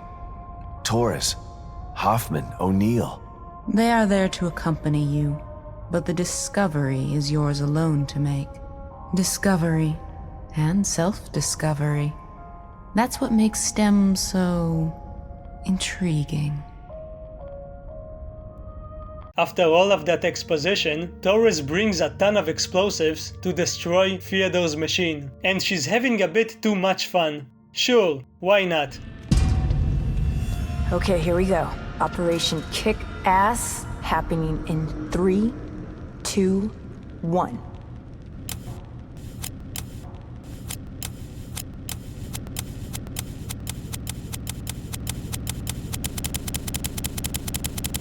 Okay, fine. I'll stop ruining the moment. Future me, stop with this editing nonsense.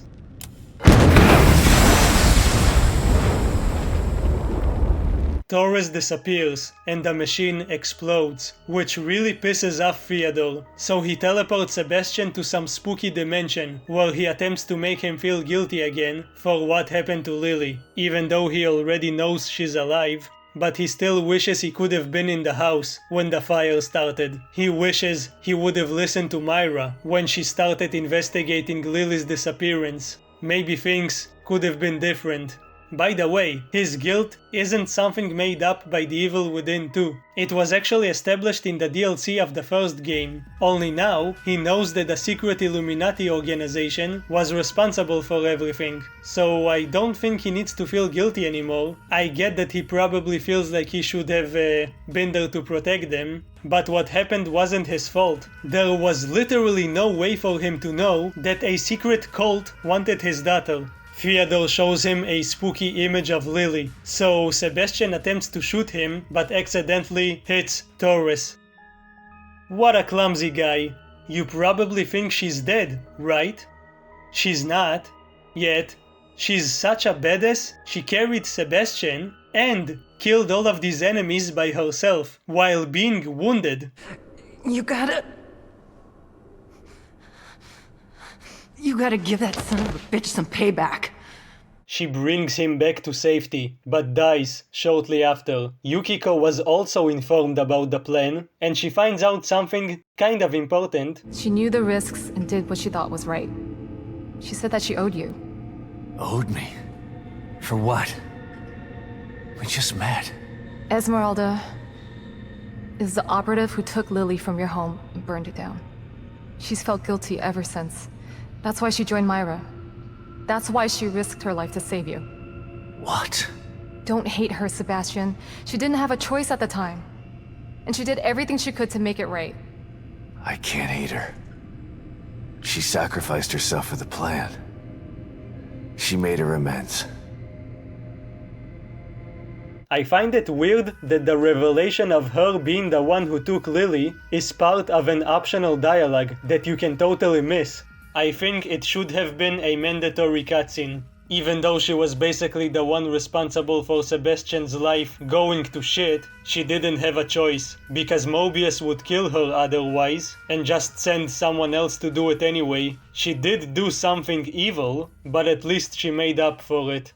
While he was unconscious, the final member of the plane managed to reach him, his wife. It's kind of a touching moment. I'm so sorry, Sebastian.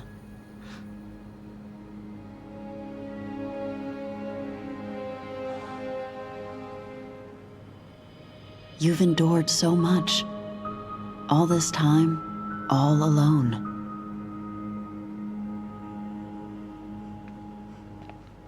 It's my fault. You tried to tell me. But I didn't believe you.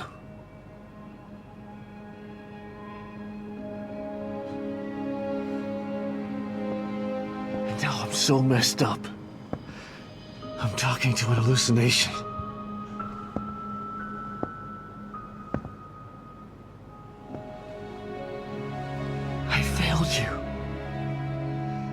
couldn't save Lily from the fire. I failed everyone. That's not true, Sebastian. There was no fire to save her from. You know this now. But I couldn't protect her. How could you? Mobius are a force of nature. What you're doing, it's like blaming yourself for an earthquake. It wasn't your fault. Yes! Finally someone says the most obvious thing. He feels guilty, even though he literally did nothing wrong. But literally 50 seconds later, she tells him that she forgives him, even though she just told him that he's blameless and that it wasn't his fault. Forgive him for what? Make up your mind, woman! Even though he just had this pep talk with his wife, he still blames himself for stuff that aren't his fault. Didn't you just realize you're not supposed to feel guilty anymore? I get what the developers were trying to do, but the whole guilt part could have been done better. At this point, it looks like Sebastian is just blaming himself to get attention. Theodore uses my own guilt against me. But guilt for what? It's their fault, not mine. They took everything from me. I didn't start any of this, but I'm gonna finish it. And God help anybody that stands in my way. Hey, it's me, Goku! So, remember how we blew up that machine? It pulled Theodore out into the open. But now he's hiding in a literal stronghold. Shit. That really is a stronghold. He's also protected by more of his flaming gooners. There's more pyromaniacs like O'Neill. Unlike him though, they can be knifed from behind. But because they're super tanky, you need to do it not once, not twice, not even 3 or 4 times, but 5 times. Sebastian stabs them twice each time, so that's 10 stabs. But it's worth it, because you save a ton of ammo, and you get a fuel tank. After getting 2 of these, you can combine it with O'Neill's flamethrower, and bam! You have a working fire gun. It doesn't have a lot of ammo, and it slows down your movements, but it's powerful. Dealing with them is not difficult, because like most enemies, they're kind of dumb. It's kind of really easy to abuse their AI. Look how pathetic they are. They can't even burn some grass. Before confronting Theodore, I wanna talk about one of the big side quests. At some point during the story, you can save one of the Mobius agents. You just saved my ass. I didn't think anyone would come. His name is Sykes, and he can supposedly find another way out of here. A super secret exit that only he knows how to activate. But he needs Sebastian's help to clear out the area and power up some servers. It's too spooky for him to do himself. Spooky. In exchange, he will give Sebastian weapons and supplies. More importantly, he will show Sebastian how to use this exit, which can serve as another way to get Lily out of here. See you on the other side, Sebastian.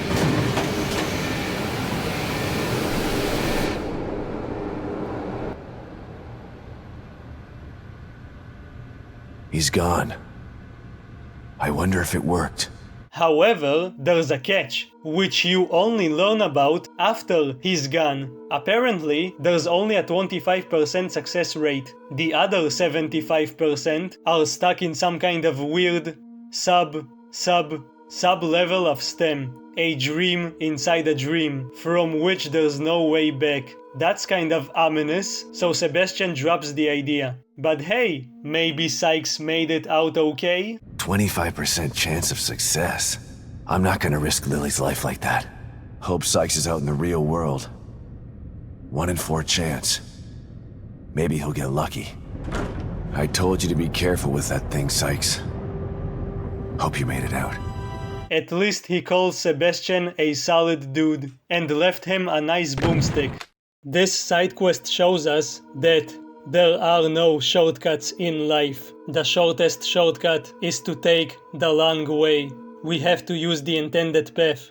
Unfortunately, the path is blocked by more fire, so Yukiko makes a device that can push it away. A little bit. We have to stay close and defend her, while slowly moving forward. Like Torres, she's also trying to atone for what she did. She's responsible for sending hundreds of people into this machine. Are you regretting this yet? This is my chance to make up for what I did to Lily. And all the others I helped put in STEM. So no, I don't regret it.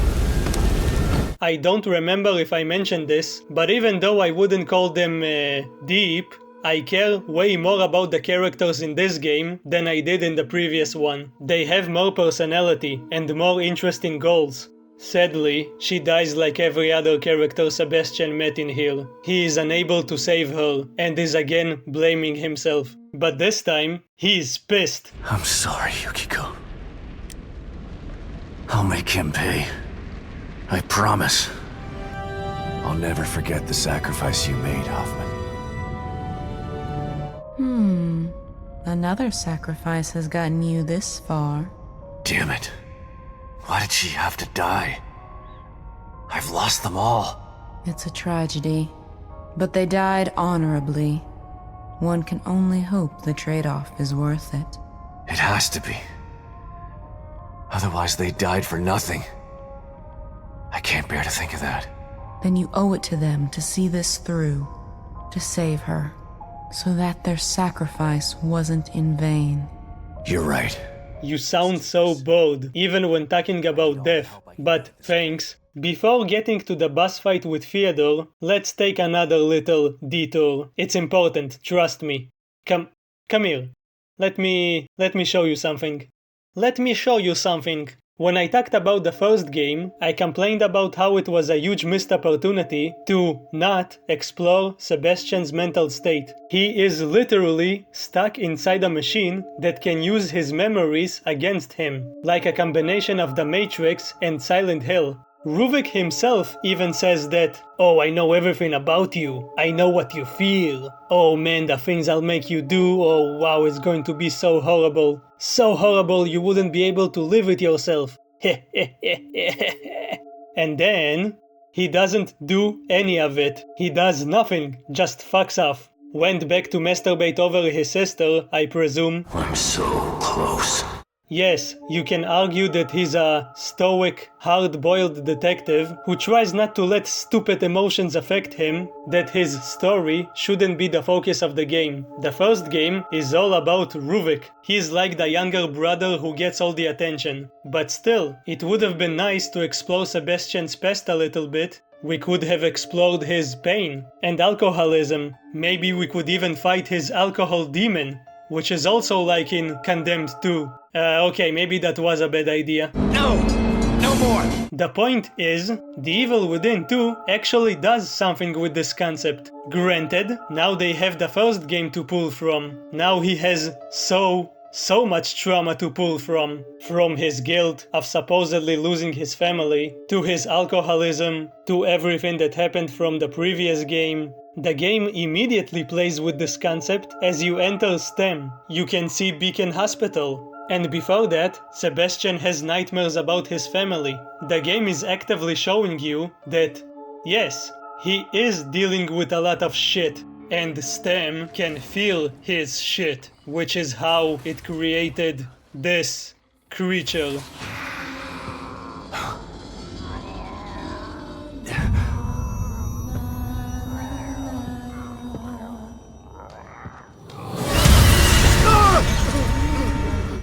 This is the best side quest in the game. Meet Anima. Anima?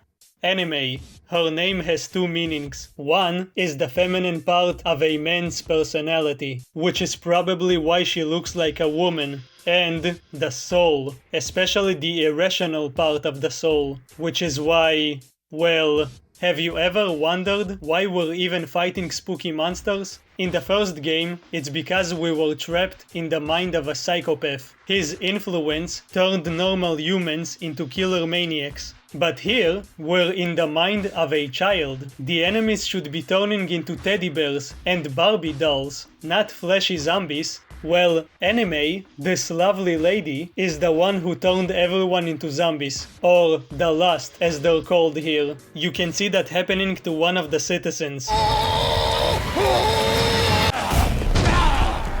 Fuck that. If she catches you, she will personally show you how she transforms people. She literally sucks your soul.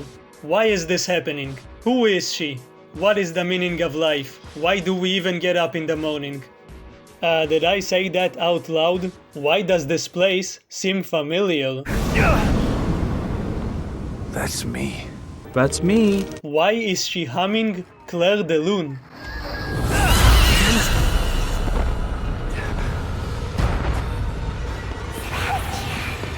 Anima wasn't created by someone's subconscious, like everything else here. Rather, she was created by STEM itself. Kind of.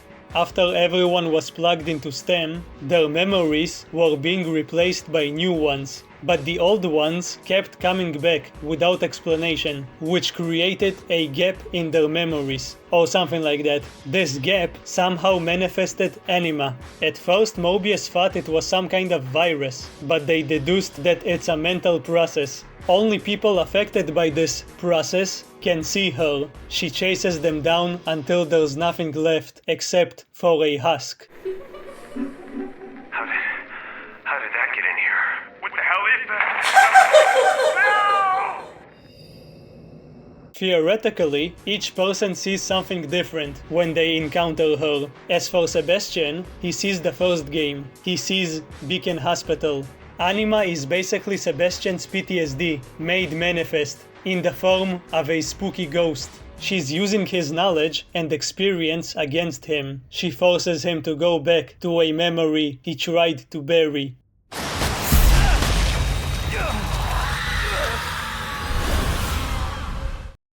And will even chase him outside. She can appear at any moment. When the screen turns bluish, you know she's coming for you, and all you can do is run. Sometimes she will even attempt to get inside wherever you're hiding.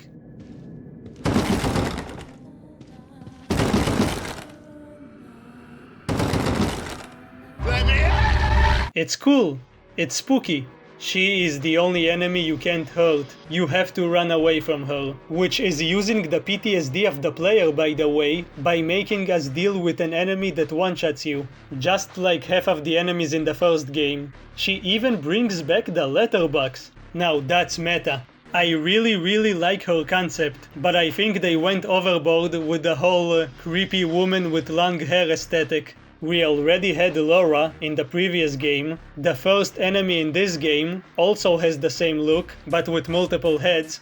And now Anime. I get it. It's creepy, it's iconic, and overall, I love the enemy design in these games. But couldn't they make something different here? Again, STEM digs into your memories. Sebastian tried to forget, but a part of him is still trapped there, in Beacon, with Ruvik and all of the squishy eyeballs. You cannot keep me here. You cannot keep me here. There's a part of him that can't let go. That part of him takes physical shape. The only way to stop Anima is to literally kill that part, but she won't make it easy. That's me from back then.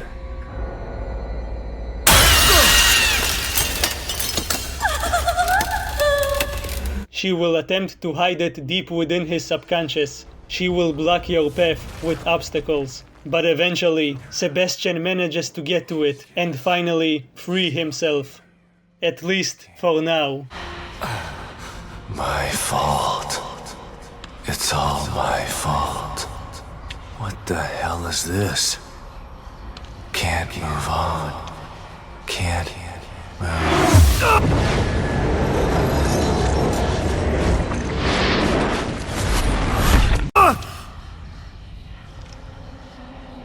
The source of my pain is me. The part of me still stuck in STEM. Never getting out. No. I'm wrong. I will get out. But without you.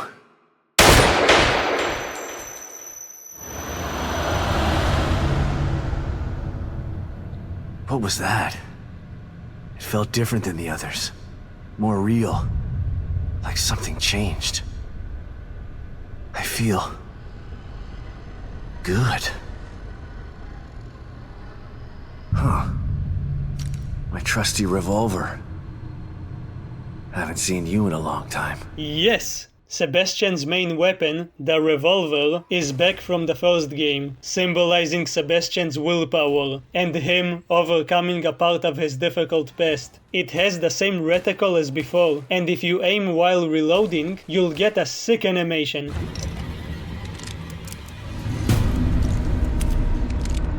This is by far the best side quest. It's not just a fetch quest for some NPC or something random that you have to do. It's personal for Sebastian. It's personal for the player. Even though we were done with it, we get to experience a part of the first game again. From the beginning, we were on this journey together with Sebastian. On the one hand, there is something neat about the fact you can entirely miss this super important side quest. It makes it special. On the other hand, because it's so important, I think this should have been a main mission and part of the story, especially since it ties so well with the themes of guilt and letting go of the past, themes that are at the center of this game. Anima mostly attacks Sebastian's fear over everything that happened in Beacon, his despair and inability to let go of the past. The only way to defeat Anima is to let go of the demons that are plaguing his mind. Now Theodore, on the other hand, makes Sebastian face those demons directly. I see you've overcome some of your guilt and pain. But the depth of your past traumas is vast. I know everything about you. I know what lies beneath.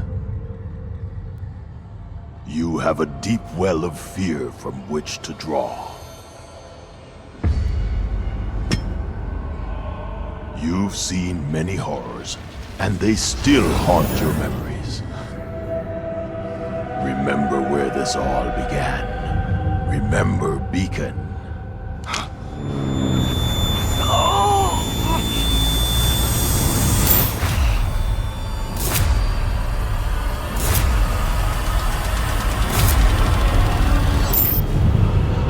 Yes, you remember it all.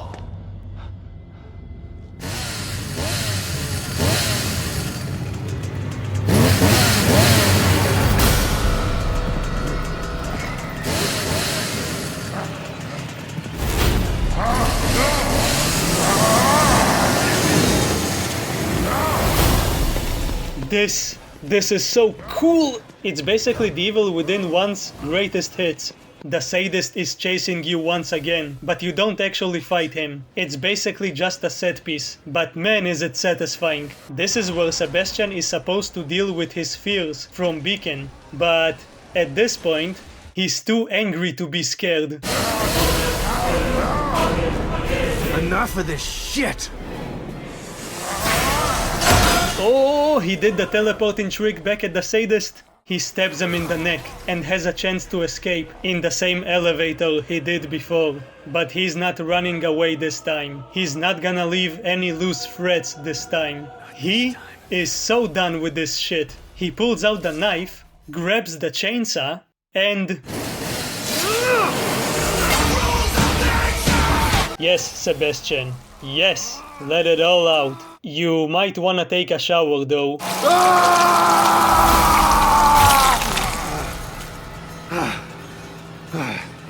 Fuck you. Finally, it's over, right? Nope. I just said this was the first game's greatest hits, so of course now we have to fight...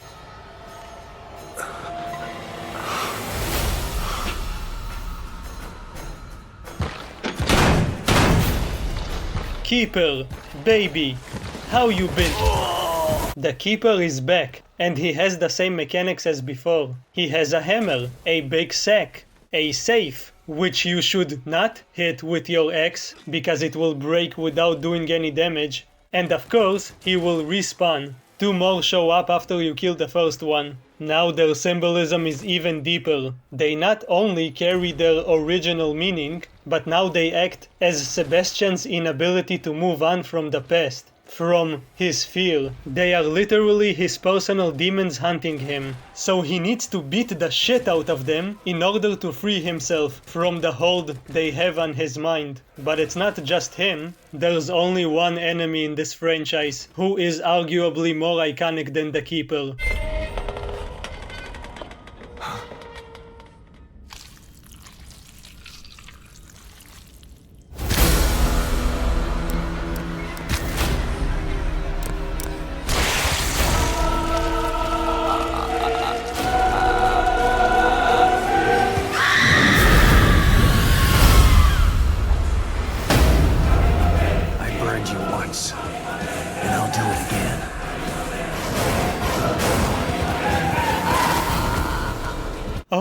Oh no, it's Laura, and she's doing the creepy Jew on the grudge noises. She's very powerful and can kill us by just touching us. And we don't have the gameplay mechanic of burning enemies with matches. Whatever shall we do?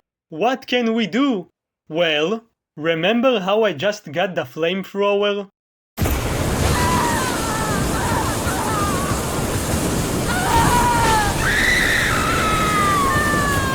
Damn it!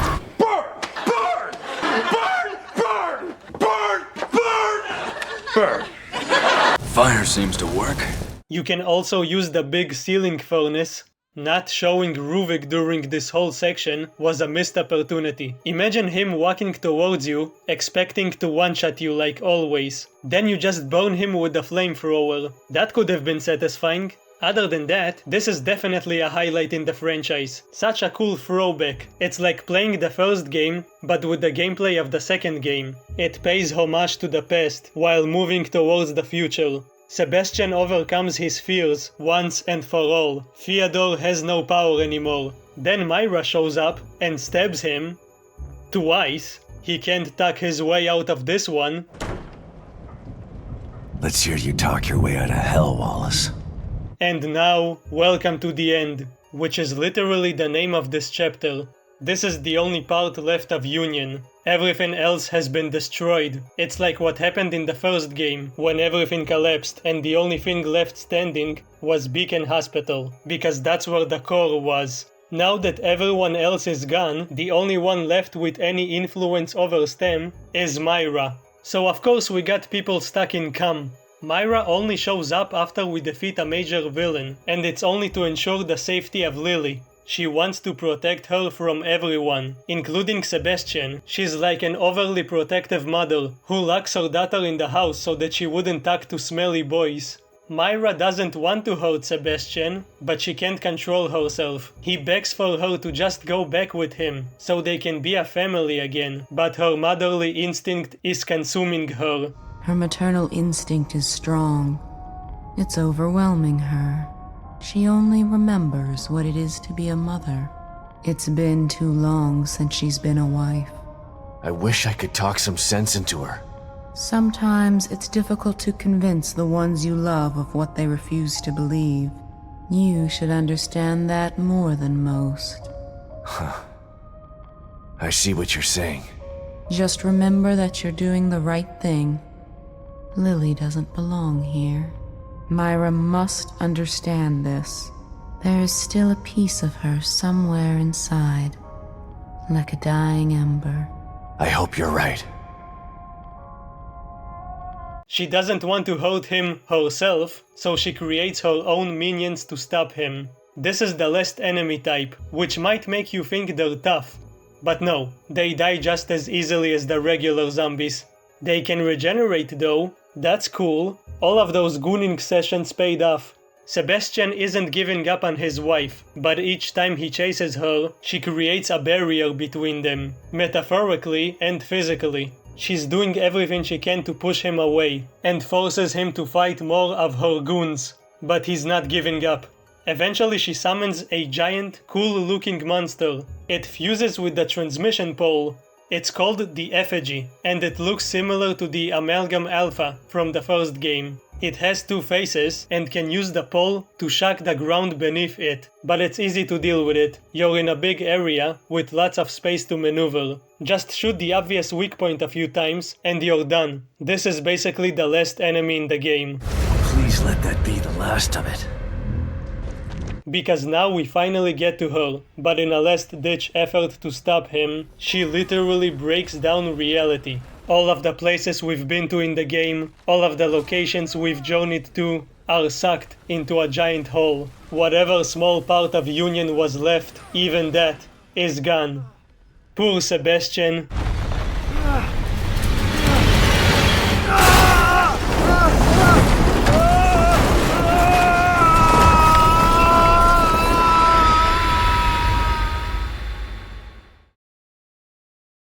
He awakens in a desert, in a sort of limbo, with a black hole above him. Everything is buried, representing how Myra is prepared to bury everything and everyone just to protect her daughter. The place is empty, except for the last few remaining flashbacks. We see how the plan to save Lily was formed. We see Fyodor's betrayal, and what eventually led to everything going to hell. He wanted to take Lily so he could control STEM. And if he can control STEM, he can control Mobius. And by controlling them, he can control everything and anyone on the planet, outside of STEM. We'll find out the logic behind it very soon.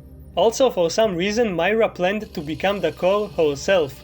I wonder what's that about? The only beating heart and goodness left in this place is Sebastian, which is why even though there's nothing left, the only places that survived are the ones most significant to him. His house in the distance and the save room. It's still there to support him, along with the character who was there for him in his adventure. Twice. I'm afraid that this will be the last time I can help you. I feel the end approaching. You've been here for me the whole time. Both times. Maybe I've been with you longer than that. What do you mean? Who are you? I'm who I've always been. I'm who I'll always be. I'm who you turn to when you need inner strength. And you need me now more than ever. And when this is all over? When this is all over, you won't need me again. Because this will be over? Or because I'll be dead? The same answer applies either way. Now, let's get you ready. Well, that was a vague explanation, but I wouldn't expect anything less from you. Thanks, Tatiana. Sebastian's burned down house, the place where all of this began, is here, and Lily is inside. He again tries to reason with her, but Myra still won't listen, and attacks, so Sebastian is forced to defend himself. Anyone who tries must die! Don't make me do this! He managed to stop her attack, but she doesn't really like being shot in the head, so of course, like in any Resident Evil or Resident Evil inspired game, she transforms into a giant abomination. It's tradition. She will yell, she will try to smash you with her giant hands, she will summon spiders, you know, exactly like a normal wife. It's a cool spectacle and one of the better boss fights in the franchise, certainly 1,000,000 times better than fighting Ruvik. You can actually use all of the experience you've gained and all of the skills you've acquired. You're not stuck shooting in a turret section, shoot all of the weak points, and then it's finally over. Almost. You see the length of this video. After the fight, she returns to normal, both physically and mentally, because that's what happens when you get shot in the head. She tells Sebastian to leave her and go after Lily. Because... It's too far. Leave me. Just get Lily. I mean, it's not that far. After everything he's been through, I think he can carry you to your house. The climb to the house is emotional. The game is practically over at this point, but what follows is a cool set of cutscenes to conclude this epic adventure. Almost there. The second Sebastian enters inside, we switch over to Kidman, who finally enacts her part of the plan. The CEO, middle manager, Discord admin, sees that Sebastian is about to get Lily out of STEM. Obviously, he wants to put her back inside when they eventually build yet another STEM, and he knows that her father won't be too happy about it, so he orders his men to kill him. Kidman knew this would happen, so she came prepared. She pulls out a gun and shoots her way into the bathtub area.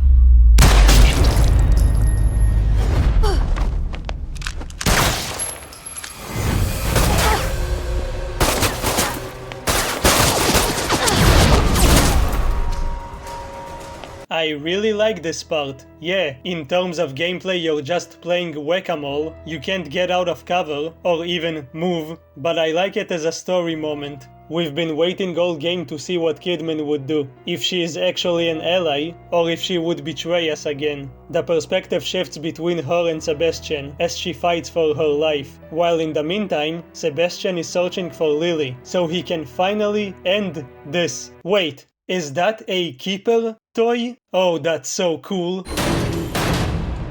I want one in real life. He's back where it all began, where his life started falling apart. He finally finds his daughter and hugs her for the first time in years. He reassures her that everything will be fine. Even as all of this is going on, the administrator still isn't taking his hand out of his pocket. He's really dedicated to maintaining his cool facade. Like, yeah, everything is falling apart, and my agent betrayed me, but that's fine, I've got everything under control. Well, not for long, you smug bastard. Okay, so remember how I said that if Fyodor controlled STEM, he would be able to control Mobius? How is that possible, you ask?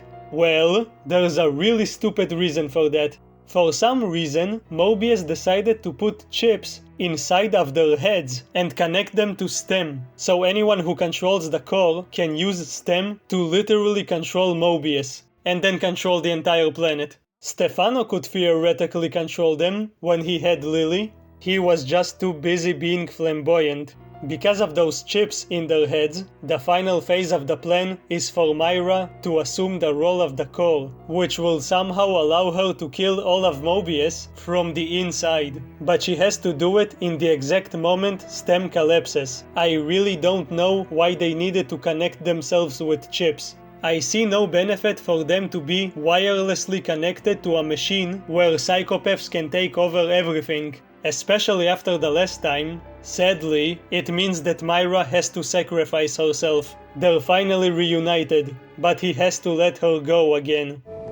Myra. Shh. Just promise to take care of the little one. Never let her forget how much her mother loved her. Myra. There's so much I want to say to you.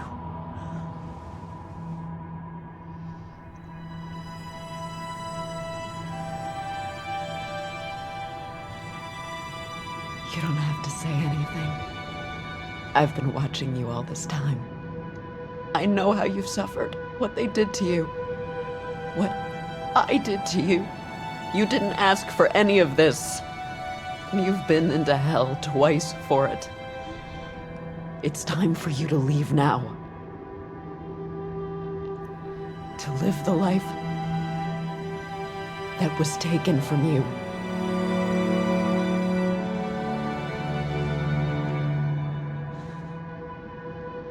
I love you, Myra. I love you too. Both of you. That's why I'm doing this. But there's no more time. You have to go, now!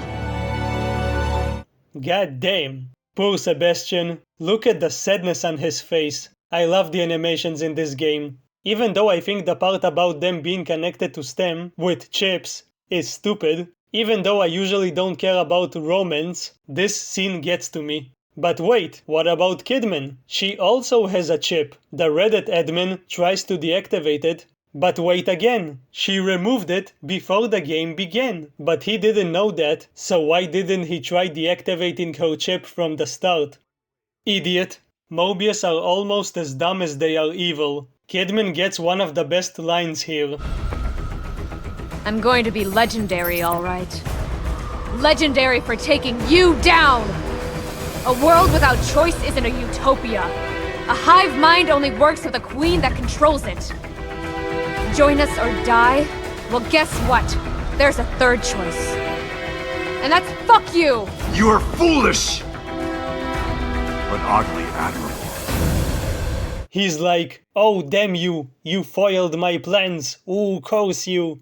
But that's kind of hot, I like it, hehe. Union collapses completely, Myra activates the chips, and everyone in Mobius dies horribly, including the admin. It looks so painful. This is technically the antagonist of the entire franchise, and he dies like a pathetic piece of trash. That's what you get for being cartoonishly evil.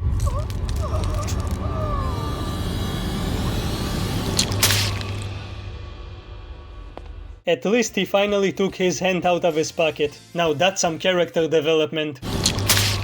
Sebastian and Lily get out just in time. And he finally awakens. For the last time. He runs over to get Lily, and this nightmare is officially over.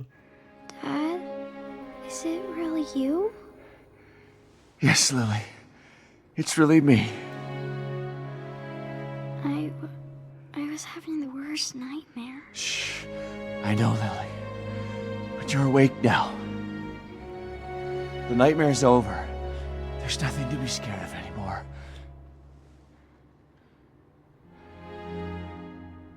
It really is, isn't it? I'm not still inside there, just thinking I'm... It really is over. Thanks to Myra.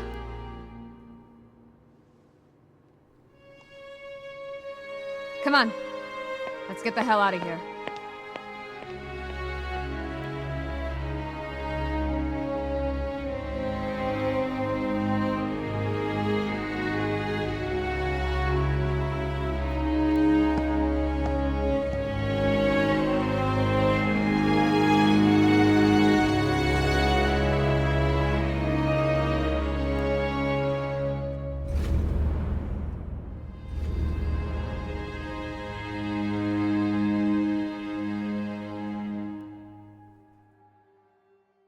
Even though he lost Myra, he got his daughter back. There's no more conspiracies. No more running around in someone's noodle. He can finally enjoy a normal life as a father.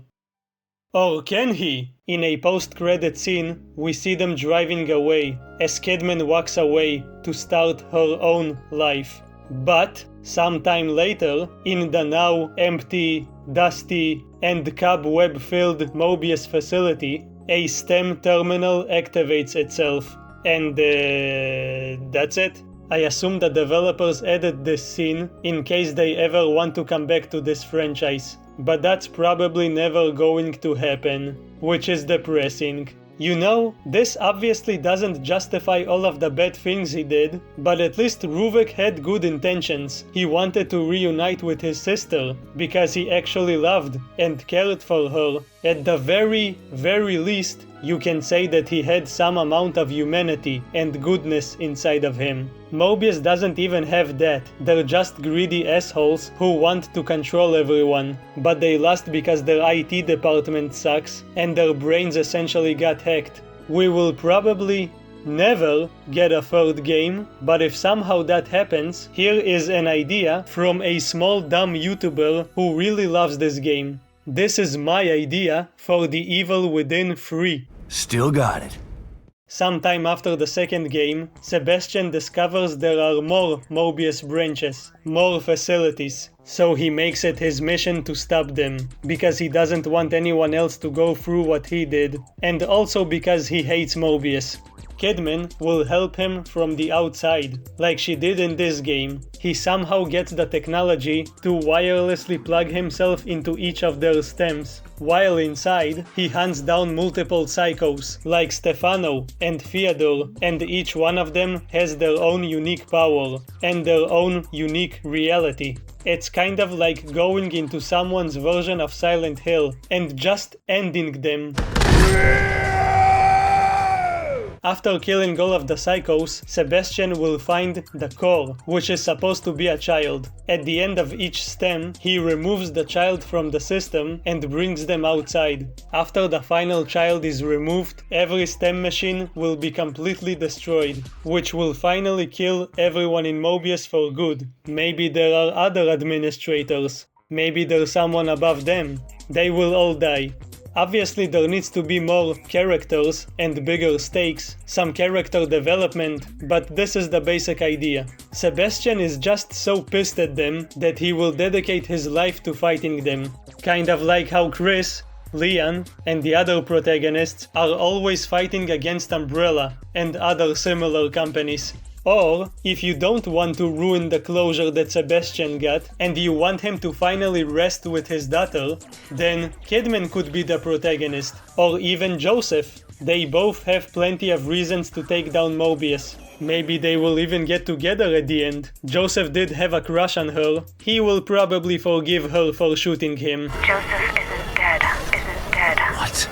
On the one hand, maybe it's best to leave the franchise where it is. It ended on a high note, and if a bad sequel comes out, it would tarnish the reputation. Plus the story is over, every character got their closure, and all of the main villains got some deadly closure.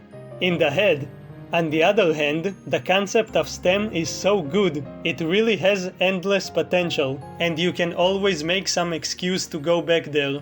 Whatever happens with the franchise, I'm glad I at least got to experience Sebastian's story. Sebastian Castellanos is one of the most underrated horror protagonists.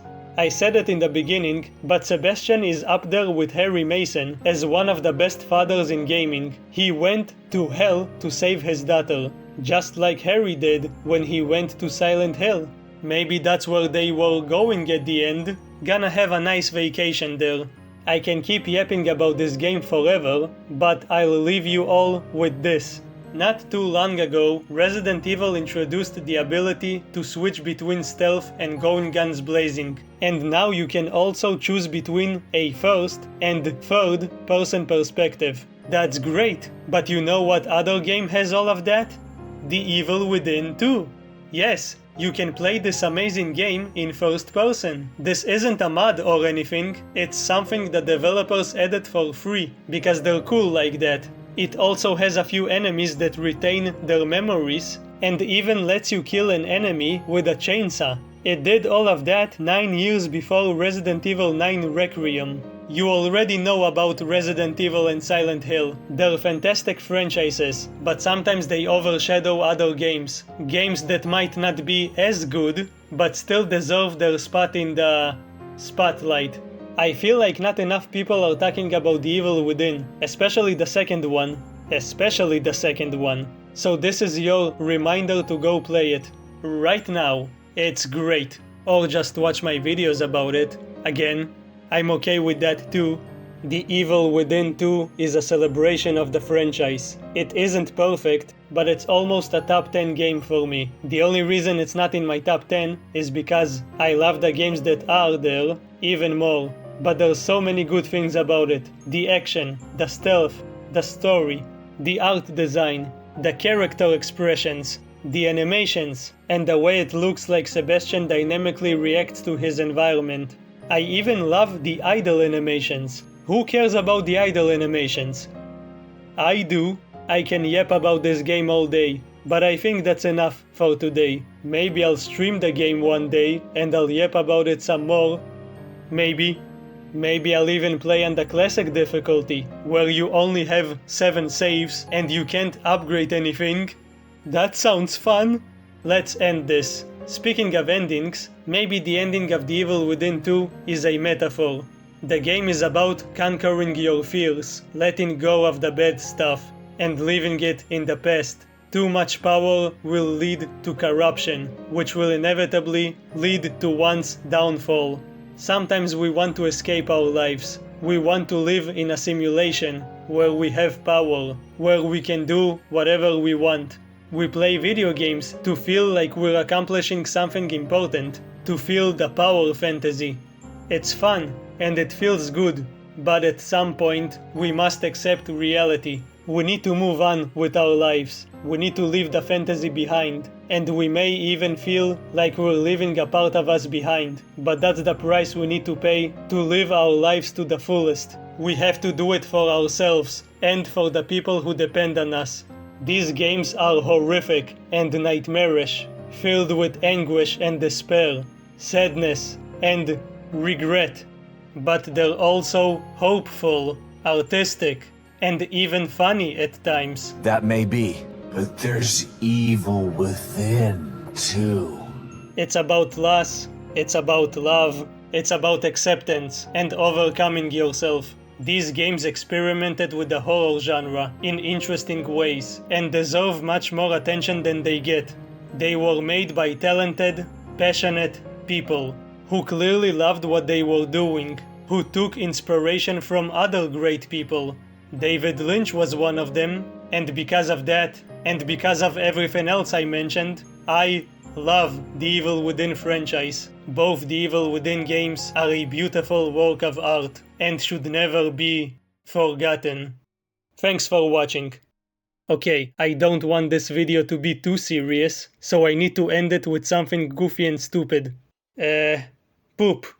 Yeah, I'm just gonna say poop. God damn, I need to get some sleep. But I won't cry for yesterday. There's an ordinary world. Somehow I have to find. As I try to make my way to the ordinary world, I will learn to survive.